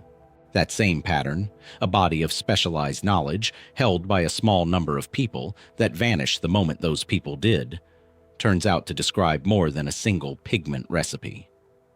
It describes something far larger and, in its own way, far darker. The actual lived experience of becoming one of the Aztec Empire's most celebrated warriors, a status whose outward symbols we can catalog in exhaustive detail and whose inward meaning we can only partially reconstruct. Just north of the Templo Mayor, within the sacred precinct at the heart of Tenochtitlan, archaeologists have excavated a low, elaborately decorated building known today as the Casa de las Águilas, the House of the Eagles. It was first constructed around 1430, then enlarged decades later under the Emperor Ehecatl, and expanded again under Ahuitzotl at the turn of the 16th century, part of a broader pattern of ritual buildings the Mexica rebuilt and reconsecrated every few decades to keep their symbolic power fresh. Its walls, where the original plaster and paint survive, show processions of warriors carved in low relief, their postures purposeful and ceremonial rather than depicted mid-battle. Stone benches line its interior, decorated with the same processional imagery. And scattered through its rooms, excavators recovered some of the most striking sculpture ever pulled from the sacred precinct. Life-size terracotta figures of warriors dressed in full eagle costume, feathered wings outstretched, beaks framing their faces like open helmets, originally painted and adorned with real feathers and weapons before time and conquest stripped both away. This was not a barracks in the ordinary sense, and it was not simply a trophy room for military achievement. Colonial-era sources and the physical evidence of the building itself agree that the House of Eagles functioned as a working ritual space, a place where members of the Eagle Warrior Order gathered specifically to draw their own blood as an offering, piercing tongues or earlobes with sharpened maguey thorns or stingray spines, catching the blood in small woven balls of grass, and burning the whole offering in dedication to the gods. The Mexica had a term for the underlying concept behind this practice: Atlatlaquinoli, water and fire, the paired symbol for war itself, understood not merely as combat, but as a cosmic exchange. Human effort and human blood offered back to sustain a universe the Mexica believed required constant maintenance. Nearby, excavators uncovered a large stone eagle sculpture, carved around 1502, its back hollowed into a broad basin known as a Cuauhtémoc, literally an eagle's drinking gourd, designed specifically to receive the hearts and blood of sacrificial offerings, its carved feathers radiating outward from the eagle's eye in a pattern meant to evoke sunbeams and, through them, a direct connection to Huitzilopochtli himself, the war god the Mexica understood the sun to personify. The Eagle Warriors were not alone. A parallel order, the Jaguar Warriors, held comparable status and prestige, distinguished by their own regalia, their own patron associations, and, according to the somewhat limited evidence available, their own initiation demands. Advancement into either order was tied directly to battlefield achievement. A warrior who successfully captured enemy combatants alive, rather than killing them outright, accumulated status with each capture, since captives were needed for the sacrificial rituals so central to Mexica religious life. 4 captures, by some accounts, could elevate even a commoner into elite warrior ranks ordinarily reserved for nobility, complete with rights to particular garments, particular housing, and a share in the privileges of the warrior aristocracy. On paper, this looks almost like a meritocracy layered onto a brutally hierarchical society, a rare avenue by which ability, rather than birth alone, could reshape a person's position in Mexica life. And this is where the confidence of the mainstream account starts to thin. Because almost everything we think we know about how these orders actually functioned, what an initiation ritual specifically involved, what a novice was told, what oaths or obligations bound a warrior once he'd earned his eagle or jaguar status, comes to us not from the warriors themselves, but from colonial-era sources compiled after the conquest, often by Spanish friars working through native informants 2 or 3 generations removed from the world being described. The Codex Mendoza, one of the primary sources scholars rely on for understanding these military orders, was produced under Spanish supervision specifically to explain Mexica society to a European audience, which means every detail in it has already passed through at least one layer of translation, selection, and reinterpretation before it reaches us. We are, once again, reconstructing an institution from the outside through the eyes and priorities of people who are documenting a culture already in the process of being dismantled around them. What that leaves genuinely uncertain is everything that would have mattered most to the warriors living the experience. Was there a formal ceremony marking the moment a warrior crossed from ordinary soldier into eagle or jaguar status, distinct from simply accumulating captures on a tally? Sahagun's informants and other colonial sources describe garments, privileges, and social rank shifting with each capture, but they say comparatively little about any accompanying rite of passage. No detailed description survives of words spoken, of a specific ordeal undergone, of what, if anything, a novice was asked to believe or promise on the day his status changed. Given how central bloodletting clearly was to the House of Eagles as a working ritual space, it seems reasonable to assume some ceremonial dimension accompanied formal advancement into the order. Reasonable, but not verifiable from anything that survives in a warrior's own words. There is a further layer to this that some researchers have found particularly intriguing. The strong association between these warrior identities and specific animals, expressed not just in costume, but in the very structure of Mexica cosmology, where certain concepts of shared essence between a person and an animal counterpart, a belief system sometimes referred to in the broader Mesoamerican context as Nagualism, appear elsewhere in the region's religious thought. Whether eagle and jaguar warriors understood their transformation into ceremonial dress as costume alone, or as something closer to invoking or channeling the animal's essence during ritual and combat, is a question the surviving sources simply don't resolve with any precision. The life-size ceramic eagle warriors recovered from the House of Eagles are startling precisely because of how convincingly they blur the line between man and animal, the beak framing rather than replacing the human face beneath it, wings that are clearly costume and yet posed as though genuinely extended for flight. Whether that ambiguity reflects a deliberate artistic and religious statement about the wearer's transformed identity, or simply reflects standard ceremonial dress rendered by a skilled sculptor, remains, like so much else here, a matter of interpretation rather than settled fact. The building's later history adds one more layer of loss to an already thin record. In 1521, following the fall of Tenochtitlan, Spanish forces damaged the House of Eagles and eventually built a church, dedicated to Santiago Apostol, directly over its ruins, a pattern repeated across the sacred precinct, where new religious structures were deliberately raised atop old ones, as much a statement of conquest as of urban convenience. What we're left with today is a partially reconstructed building, its murals surviving only in fragments, its full ceremonial function inferred from architecture, sculpture, and second-hand colonial description rather than from any account left by the warriors who actually passed through its doors and drew their own blood within its walls. Even in the present day, the site remains vulnerable. A storm in 2021 damaged part of its roof and interior, a reminder that what has survived 5 centuries of conquest, urban growth, and slow decay is still, in a very physical sense, fragile. So the mystery here isn't whether eagle and jaguar warriors existed, or whether they held real status and real ritual obligations within Mexica society. The architectural and sculptural evidence leaves no doubt of that. The mystery is what it actually felt like, and meant, to become one. What was said to a warrior in the moment his rank changed.